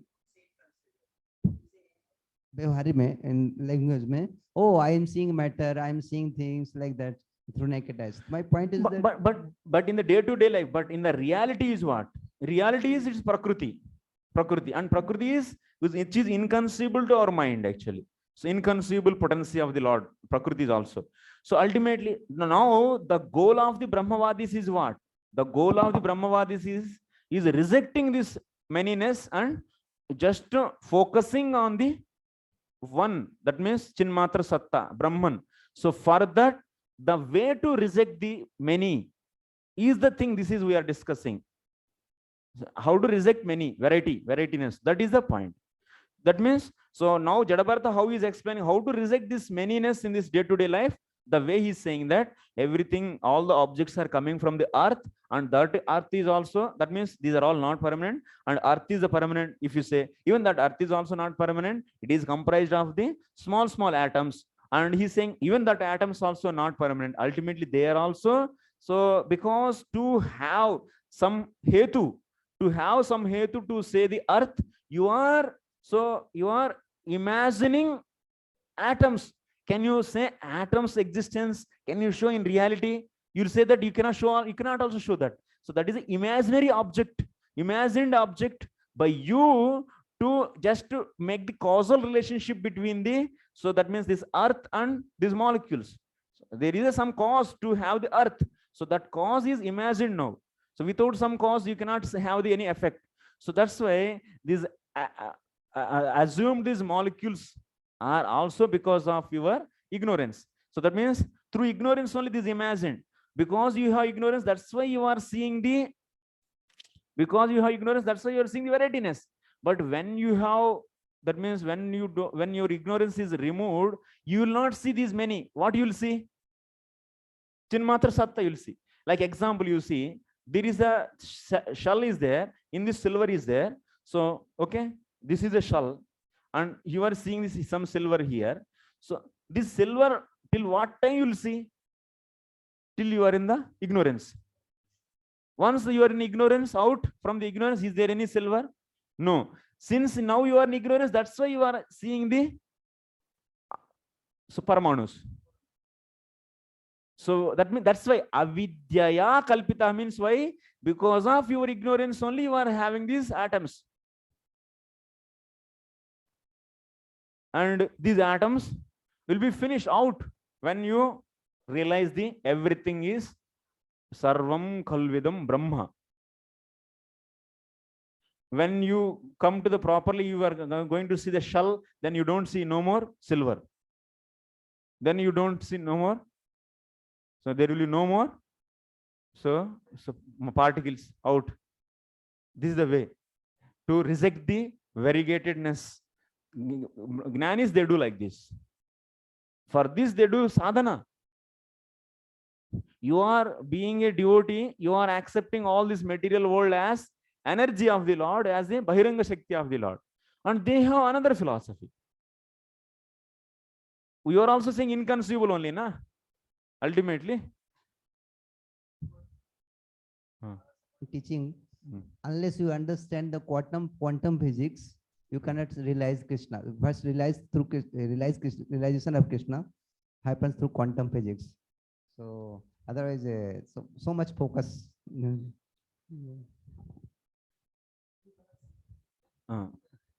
Okay.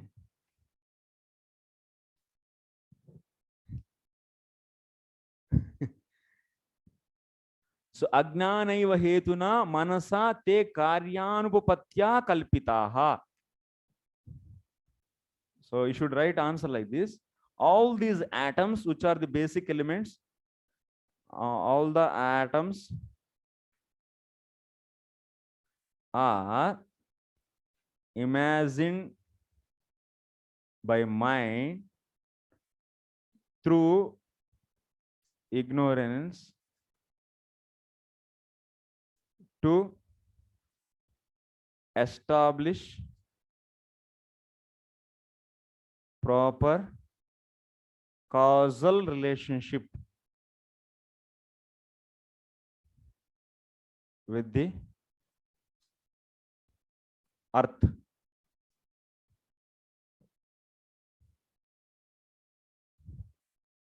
Okay.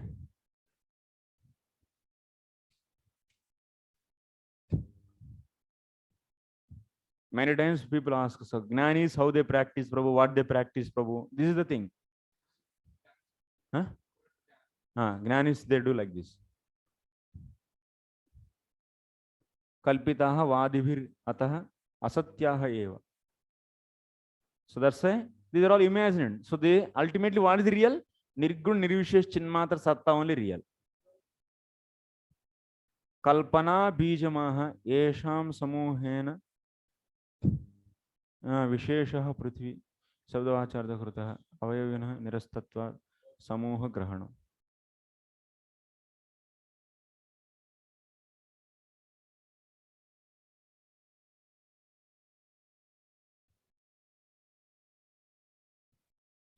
I will take 15 minutes extra and finish the chapter. Okay, don't worry. Huh? 46.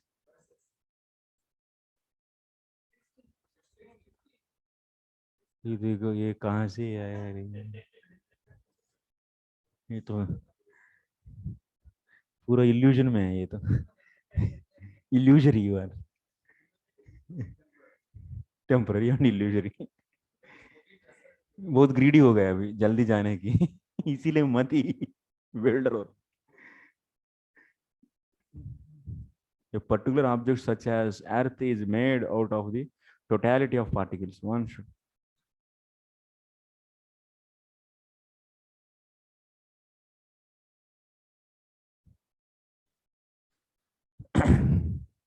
go to the next sloka.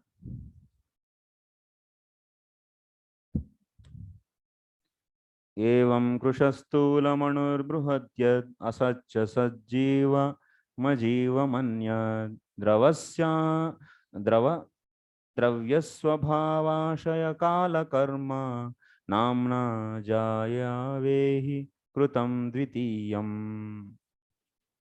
So since this universe has no real ultimate existence, the things within it, shortness, difference, grossness, skinniness, smallness, bigness, result, cause, living symptoms, and materials are all imagined. All are imagined. So see, everything, because atoms also imagined, and whatever products are coming from the objects, those atoms, objects are also imagined. They are all parts made of the same substance, earth, so named differently. These differences are characterized by substance, but because some different see, everything is coming from the earth, but in that earth also different. That means gold is different and silver is different. Why this difference is there? So in that different particles are there in the earth. So all the gold particles are coming together and becoming the ornament, gold, and silver particles. Then Vishesha, that means even atoms are there. In atoms, there is a one quality is there. What is that quality? Vishesha. That means if you see the Sapta Padarthas, what is that? Dravya Guna Karma. Dravya Guna Karma. So Samavaya. Dravya Guna Karma Samavaya Bhavascha. Dravya Guna Karma. Dravya Guna Karma Samavaya Abhava Vishesh. और एक कहा miss हो गया. द्रव्य गुण कर्म काला है क्या? Okay, so seven padarthas are assumed by the Nayayikas. So in that Vishesha is that means who is making difference between the silver and the gold? Then if you ask, both are made with the atoms, then if both are made with the atoms, then both should be one material only, na? Then why this variegatedness is there in this kind of question will be raised or not? So then what is the answer? So as all are made from the atoms only, but the difference between this atom and this atom is Vishesha is the difference. Vishesha is the difference. We accept Vishesha. This point you should remember. Okay, next sloka. That means ultimately in the 10th sloka what is said? Everything is is imaginary. Whatever day-to-day objects we are seeing, those are all illusory and temporary.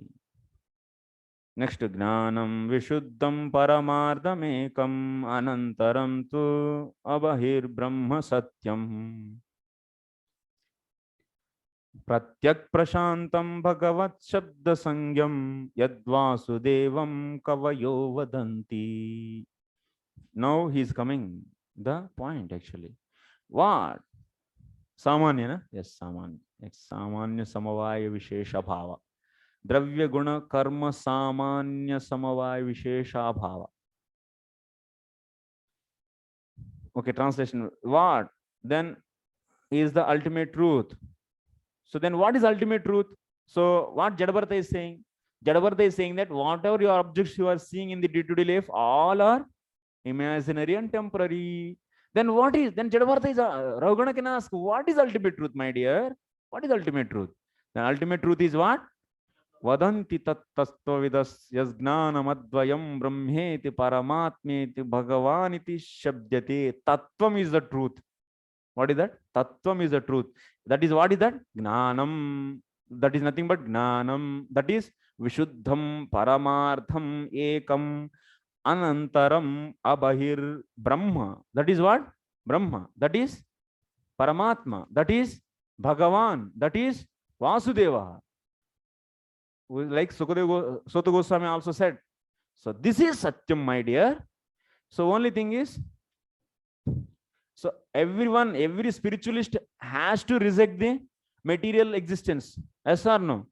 Even the devotees also should reject the material existence. They should not take material life and material objects are permanent. They will be devotaling. So they are devoting the what is it? Devotile.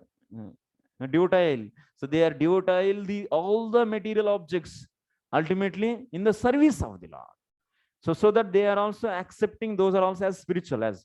So that means, but is there any philosopher who is accepting the material objects as it is, as permanent? Only few are there, Charvak philosopher, they accept. But otherwise, so Brahmavadis, otherwise Paramatma, that is yogis and devotees. These three parties, they don't accept any material existence as it is. So you see here, so then what is the permanent thing? Permanent is the Gnanam is the permanent. Bharat Maharaj came, Jada Bharat Maharaj came to the, so yeah. No, till now he didn't come. He said that, then what is truth? Then Advayam, Gnanam is the truth. Vadanti tattvavidas tattvam yat Gnanam. They also is saying or not? This Gnanam only is what? Is Advayam. This is unbroken, Advayam. And this is also known as Brahman, Brahma. This is also known as Paramatma. This is also known as Bhagavan. This is also known as Vasudeva.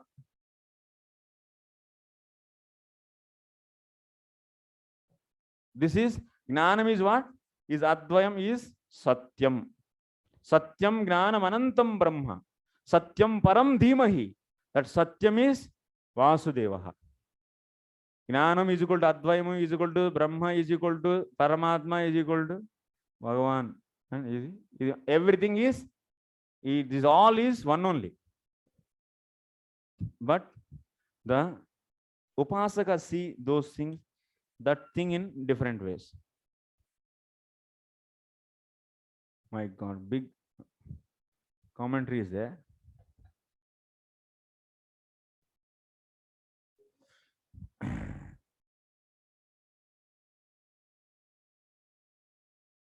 उधर struck हो गया actually आज पूरा class, इसीलिए discussions नहीं open करना है.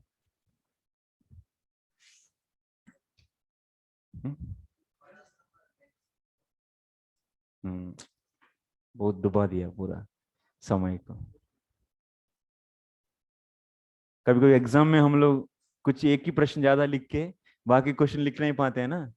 Sometimes in exam also only you are focusing one question and we forgot to focusing on other, then we'll fail.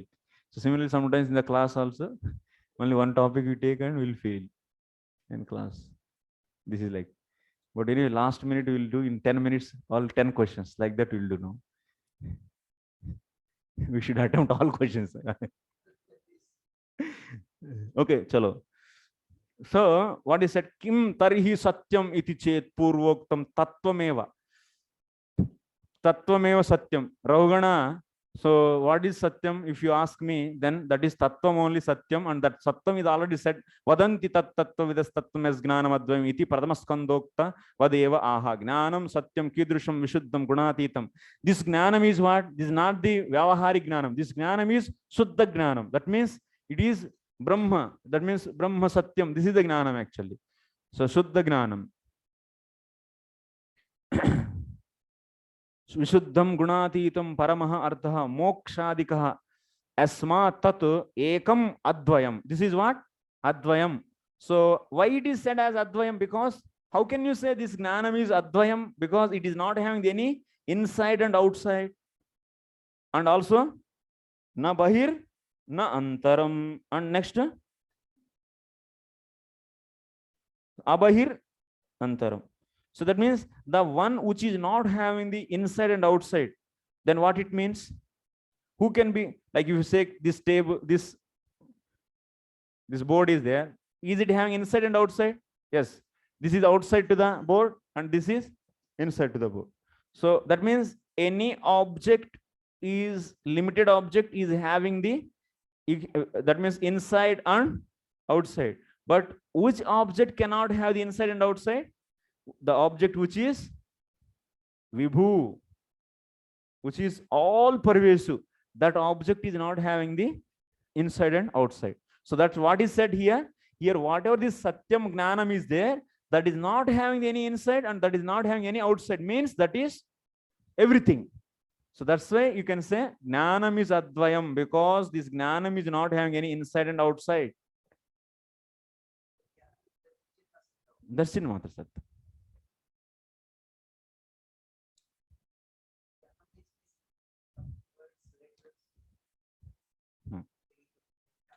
That's akshara, that's akshara gnana.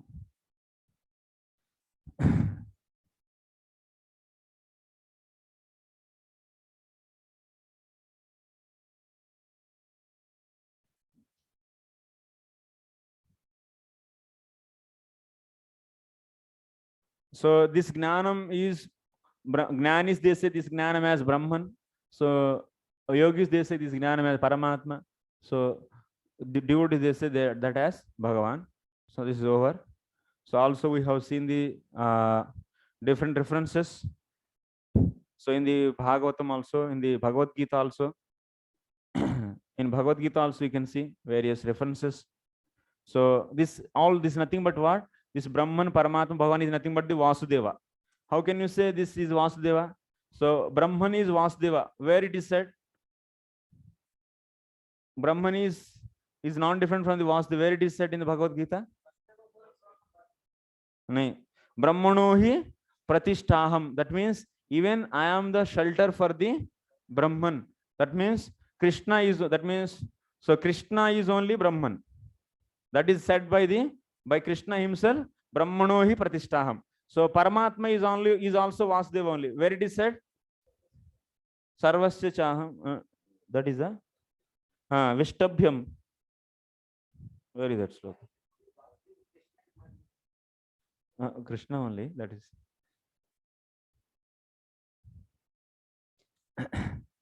Okay, next. Yeah, this Vishtab. Where is that? Yeah. Vishtabhyaham midam. Sloka number is? Vishtabhyaham. This is a Bhagavad Gita 10.42. And Bhagavan is also Vasudeva only. Vasudevo Bhagavatam.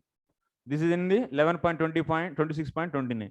So that means ultimately we are establishing Brahma, Paramatma, Bhagavan is Vasudeva is also, we find the different references from the Bhagavad Gita and also Bhagavatam. Okay, next.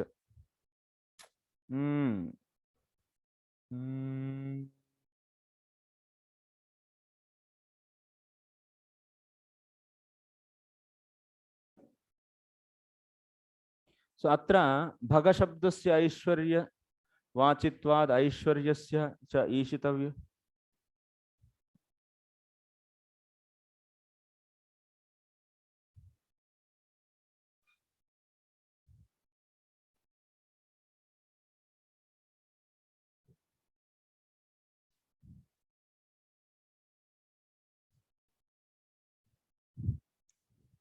Big commentary. Time chale gaye.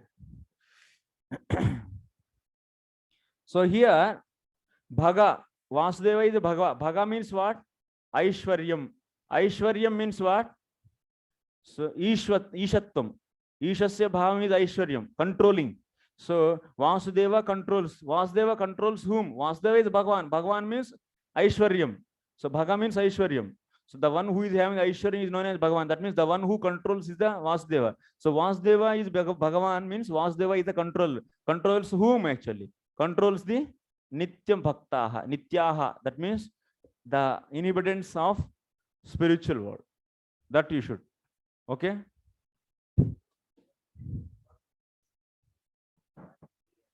That is also one meaning. This is another.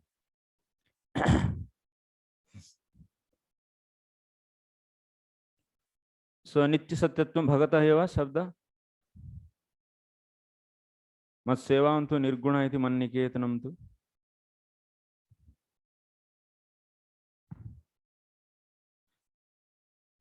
So next, whoever is, that means the Vasudeva means controller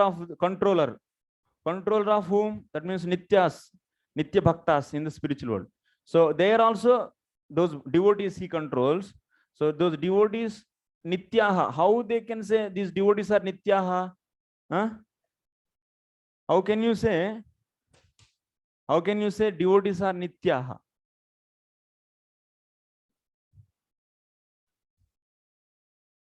Because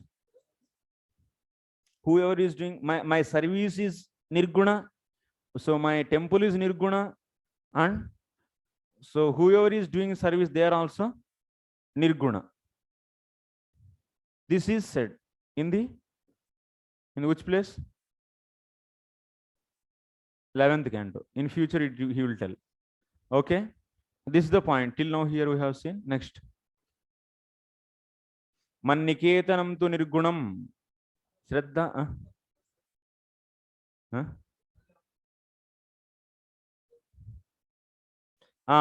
So in our diagram, everyone is Nirguna? No. That is the point. He started. Take our diagram. Where is Prabhu? Ink. I will take red. Devotees are Nirguna means who are Nirguna?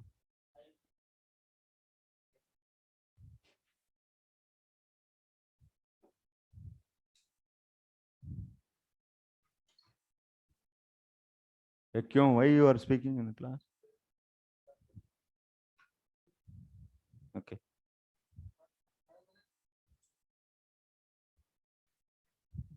No, so see, here people are doing karma gnana Mr. Bhakti or karma Mr. Bhakti or so gnana Mr. Bhakti, whatever. So here people are doing the Ananya Bhakti in this. So these are karmi. So these devotees are also, can you say Nirguna? Who are here? So that we have to see. Are only people who are in here, they are Nirguna.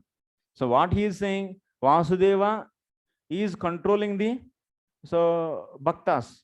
And if these bhaktas are not Nirguna, then they cannot be Nitya. If they are not Nitya, then Vasudeva existence is also meaningless. Is no meaning actually. Is not having any meaning. What you are saying, Vasudeva? Vasudeva means Bhagavan. Bhagavan means what? Who is having the Aishwaryam. Having Aishwaryam means having the controlship. That means controller. Vasudeva means controller. So control whom? Whom he will control? He will control his devotees. So that means he is controlling his devotees. And that is what? Satyam, na? That is Gnanam, Anantam Satyam, that is Brahma. It is Satyam. This means always true. So that means Vasudeva to become Satyam, his devotees also should be Satyam. Otherwise, there is no meaning of Vasudeva. There is no meaning of Bhagavan. Are understanding? So that means to establish Vasudeva as Bhagavan, there is a need to establish devotees are also Satyam. So then how to establish that? That is the point. So that means whoever doing the Karma Mishra Bhakta, there also can you consider as Nitya? Or this Ananyas only Nitya? That we have to see.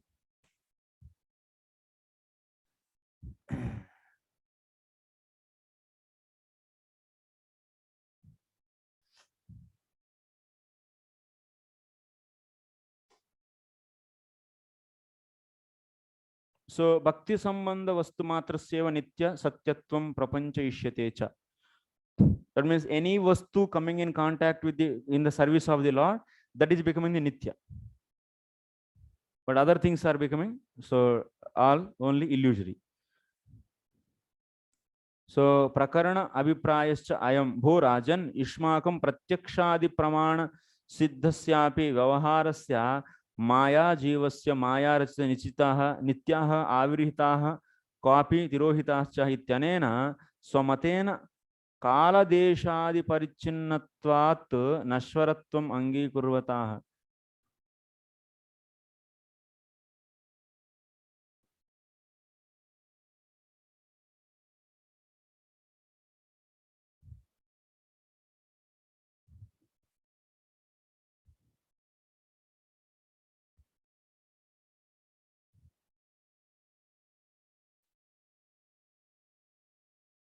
उड़ा दे रहा हूं अभी.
So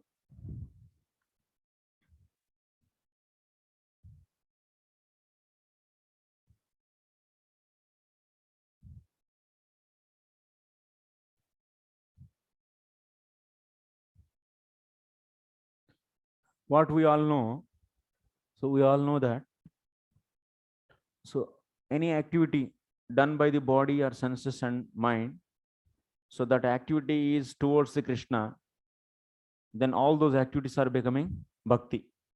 Yes, Krishna anusilanam. Krishna anusilanam means so doing the activity through body or mind or speech, so for the sake of Krishna directly, if they are in contact with the Krishna, like staying in the temple, that means body. By body you are doing the activity, that means staying activity. And or other way, just vibrating the Krishna's name with the tongue, that means now your senses, your tongue sense is in touch with the so Krishna's name, that is indirectly in touch with the Krishna. So this any activities directly involved in the service of the Lord, so those all activities are known as bhakti. Yes, those are known as sakshat bhakti. Sarupatah they are bhakti, and those bhakti activities are transcendental. Bhakti is transcendental. So being in touch with that kind of bhakti, this body or senses or speech, everything is also becoming transcendental, like sparshmani. Like if you take the touchstone, if you touch the even iron with the touchstone, then it will become gold. So what is the point here? Any activity is done. So like vibrating tongue, vibrating Krishna's name with the tongue. Then what will happen? This tongue is vibrating Krishna's name. Then what will happen? So this Krishna's name, vibrating Krishna's name with the tongue is bhakti. What Krishna is telling? So bhakti is nirgunatvam. Bhakti is nirguna. It is said in somewhere. So bhakti is nirguna. So this tongue is in association of that kind of bhakti. Bhakti. So then which is nirguna? Bhakti is nirguna. Then what will happen? Being in touch with this bhakti. So even this is material, made up of material, but now it is coming in contact with the bhakti, then it is also becoming the nirguna. This tongue is also becoming the nirguna. Like example is given, sparshamani nyaya. Sadhu buddhyamahe. So prakruta deha dehendriyadi nameva bhakti sansargyana aprakrutatvam. So that means material, body, senses, mind, all these, when they are coming in contact with the bhakti, then what will become? They will all become so aprakruta, transcendental. Main point is we should establish devotees are also nityam. That is the point here. So next, in the case of vivartavada, it is not like that. In the vivartavada, karya matrasyaiva vastavatva dehendriyadina, so vejanasya mithya bhutatvat. So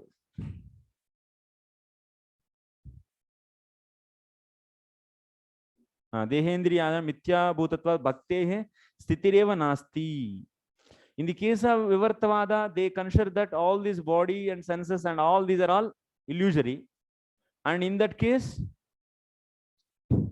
and bhakti is activity itself is also illusory. And according to them, what? Senses are illusory. The activity done by them is also illusory. So whatever the activity is done by them, then so everything is illusory. So then in their case, you don't get any point of the bhakti. Bhakti sthitireva nasti. Kuta tasyaha nirgunatvam ghatatam. Because in their understanding, in the case of vivartavadis, what? Everything is because of agnana, we are seeing all the objects. Like because in the seashell, we are seeing so silver. Why we are seeing? Because of the agnana. So even vivartavadis, what they say, because of the agnana, you are seeing this material world in Brahman. In the case of seashell, you should take the Brahman. So and silver case, you should take this material world.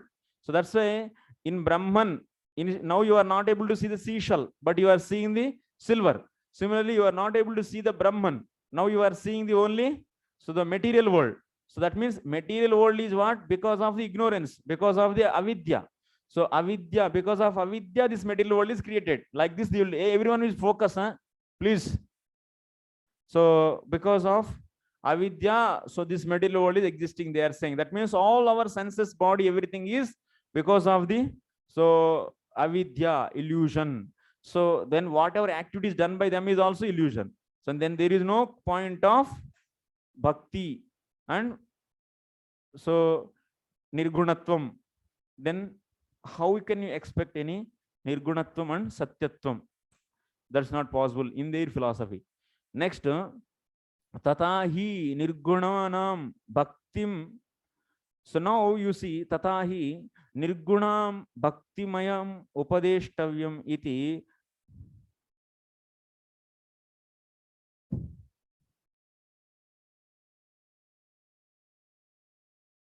गुरुपदेश काले उपदेष्ट व्यजनस्य मिथ्याभूत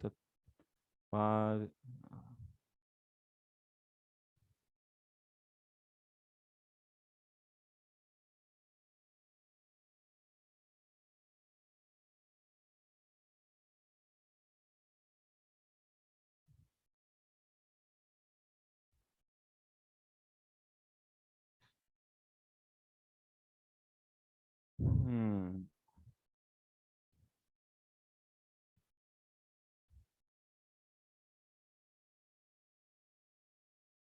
do all self-study of this. I will leave this. Takes a lot of time. It cannot be finished. 11th sloka. 12th. रहुगणैस्तत्तपसा न यात् रहुगणैस्तत्तपसा न याति न चेज्जया निर्वपणाद् गृहाद्वा न छन्दसा नैव जलाग्निसूर्यैर्विना महत्पादरजोभिषेकम्.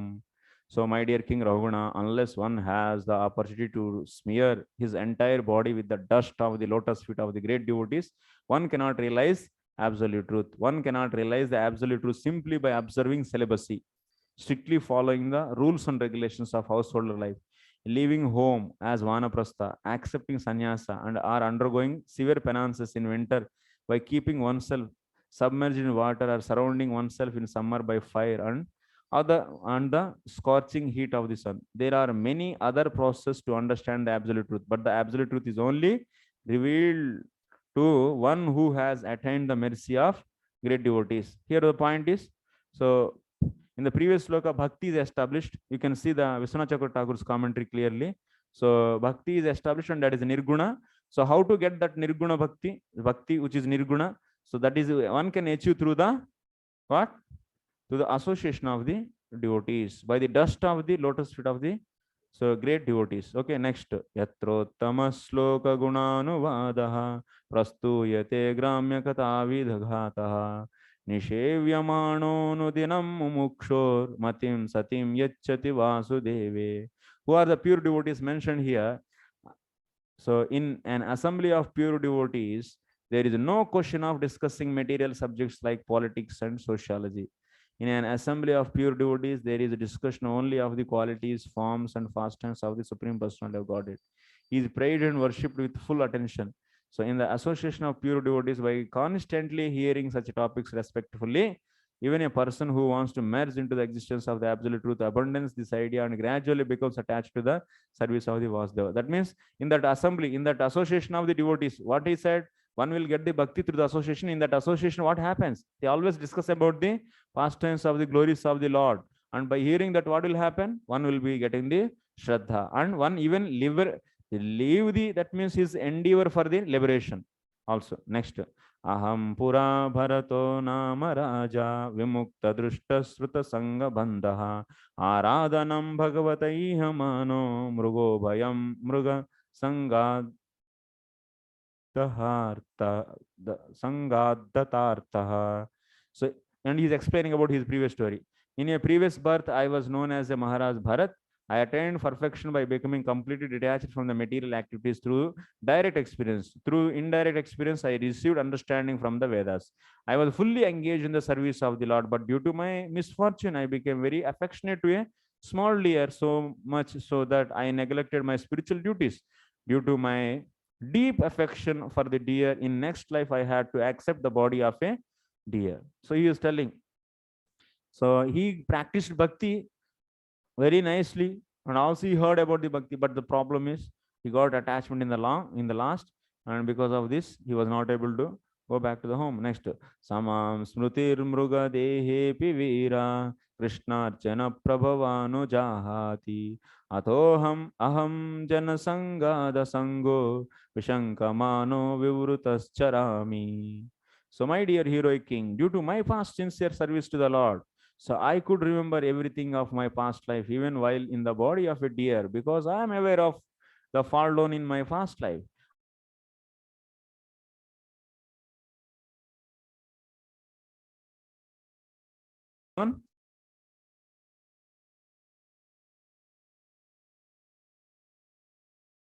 Remember of the Bhakti Priyavrata, also he made glories of the bhakti. By the bhakti, anyone can do anything actually. Tasma naro sanga susanga jata gnana sineheva Namaha Harim Tadiha Katana Srutibhyam Labda Smrutiryati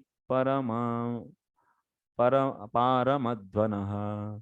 Simply by associating with the exalted devotee, anyone can attain perfection of knowledge, and with the sword of knowledge can cut to the pieces of illusory association with this material world. Through the association of devotees, one can engage in the service of the Lord by hearing and chanting. Thus, one can revive the dormant Krishna consciousness and sticking to the cultivation of Krishna consciousness, return home back to Godhead.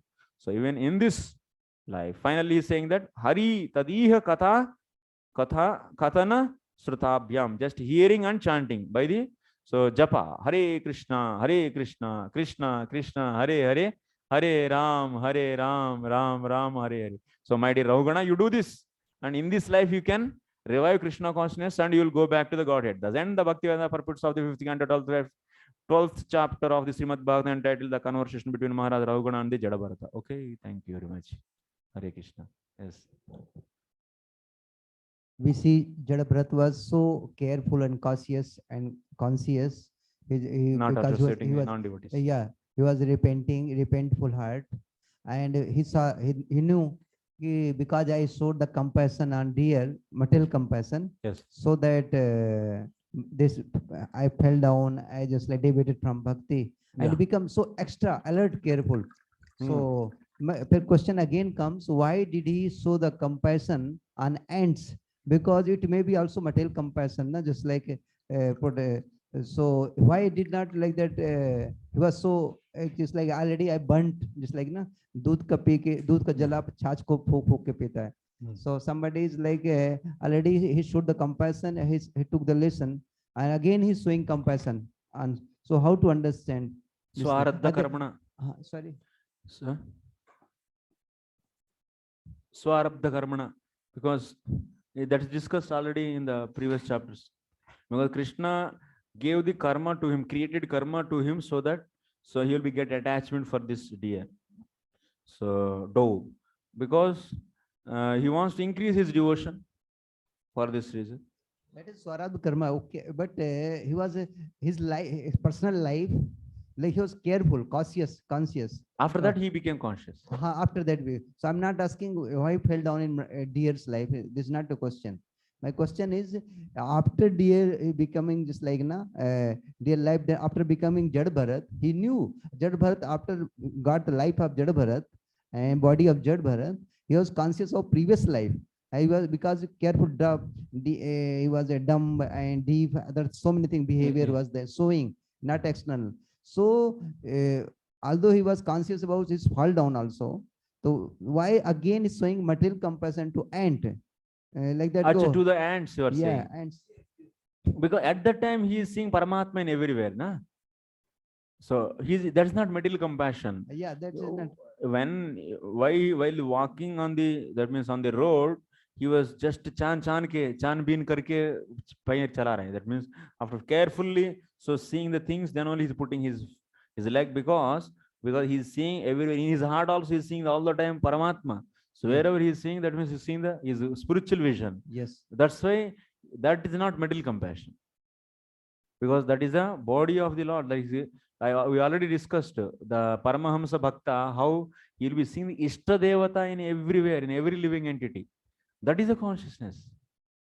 So because but in the previous life, material consciousness, he didn't see any Paramatma in the deer, but he is seeing so cute, nanni, pyara, like that. I heard because I don't have access to ask the question directly to whom I heard it, but it was said this quality compassion is such important, like that. Now it cannot be given up. Suppose just although Bharat Maharaj showed the compassion, and still he was but after getting Jada Bharat, he didn't leave the this quality, because so much important. Not like that. Because of this quality, I showed already compassion, small compassion to deer. I happened, so I will not going to show compassion again. This is a quality of devotee. It's like that, not.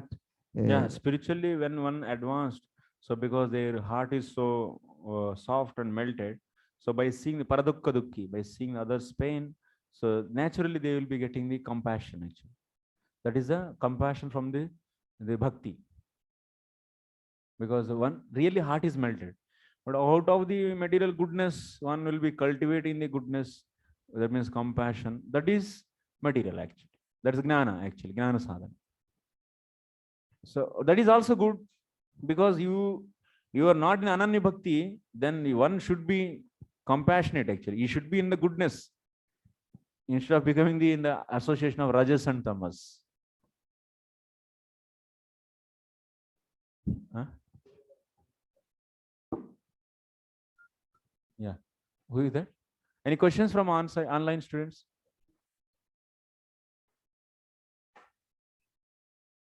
Okay. Thank you very much, Srila Prabhupada ki jai. Sorry for extra time. Okay.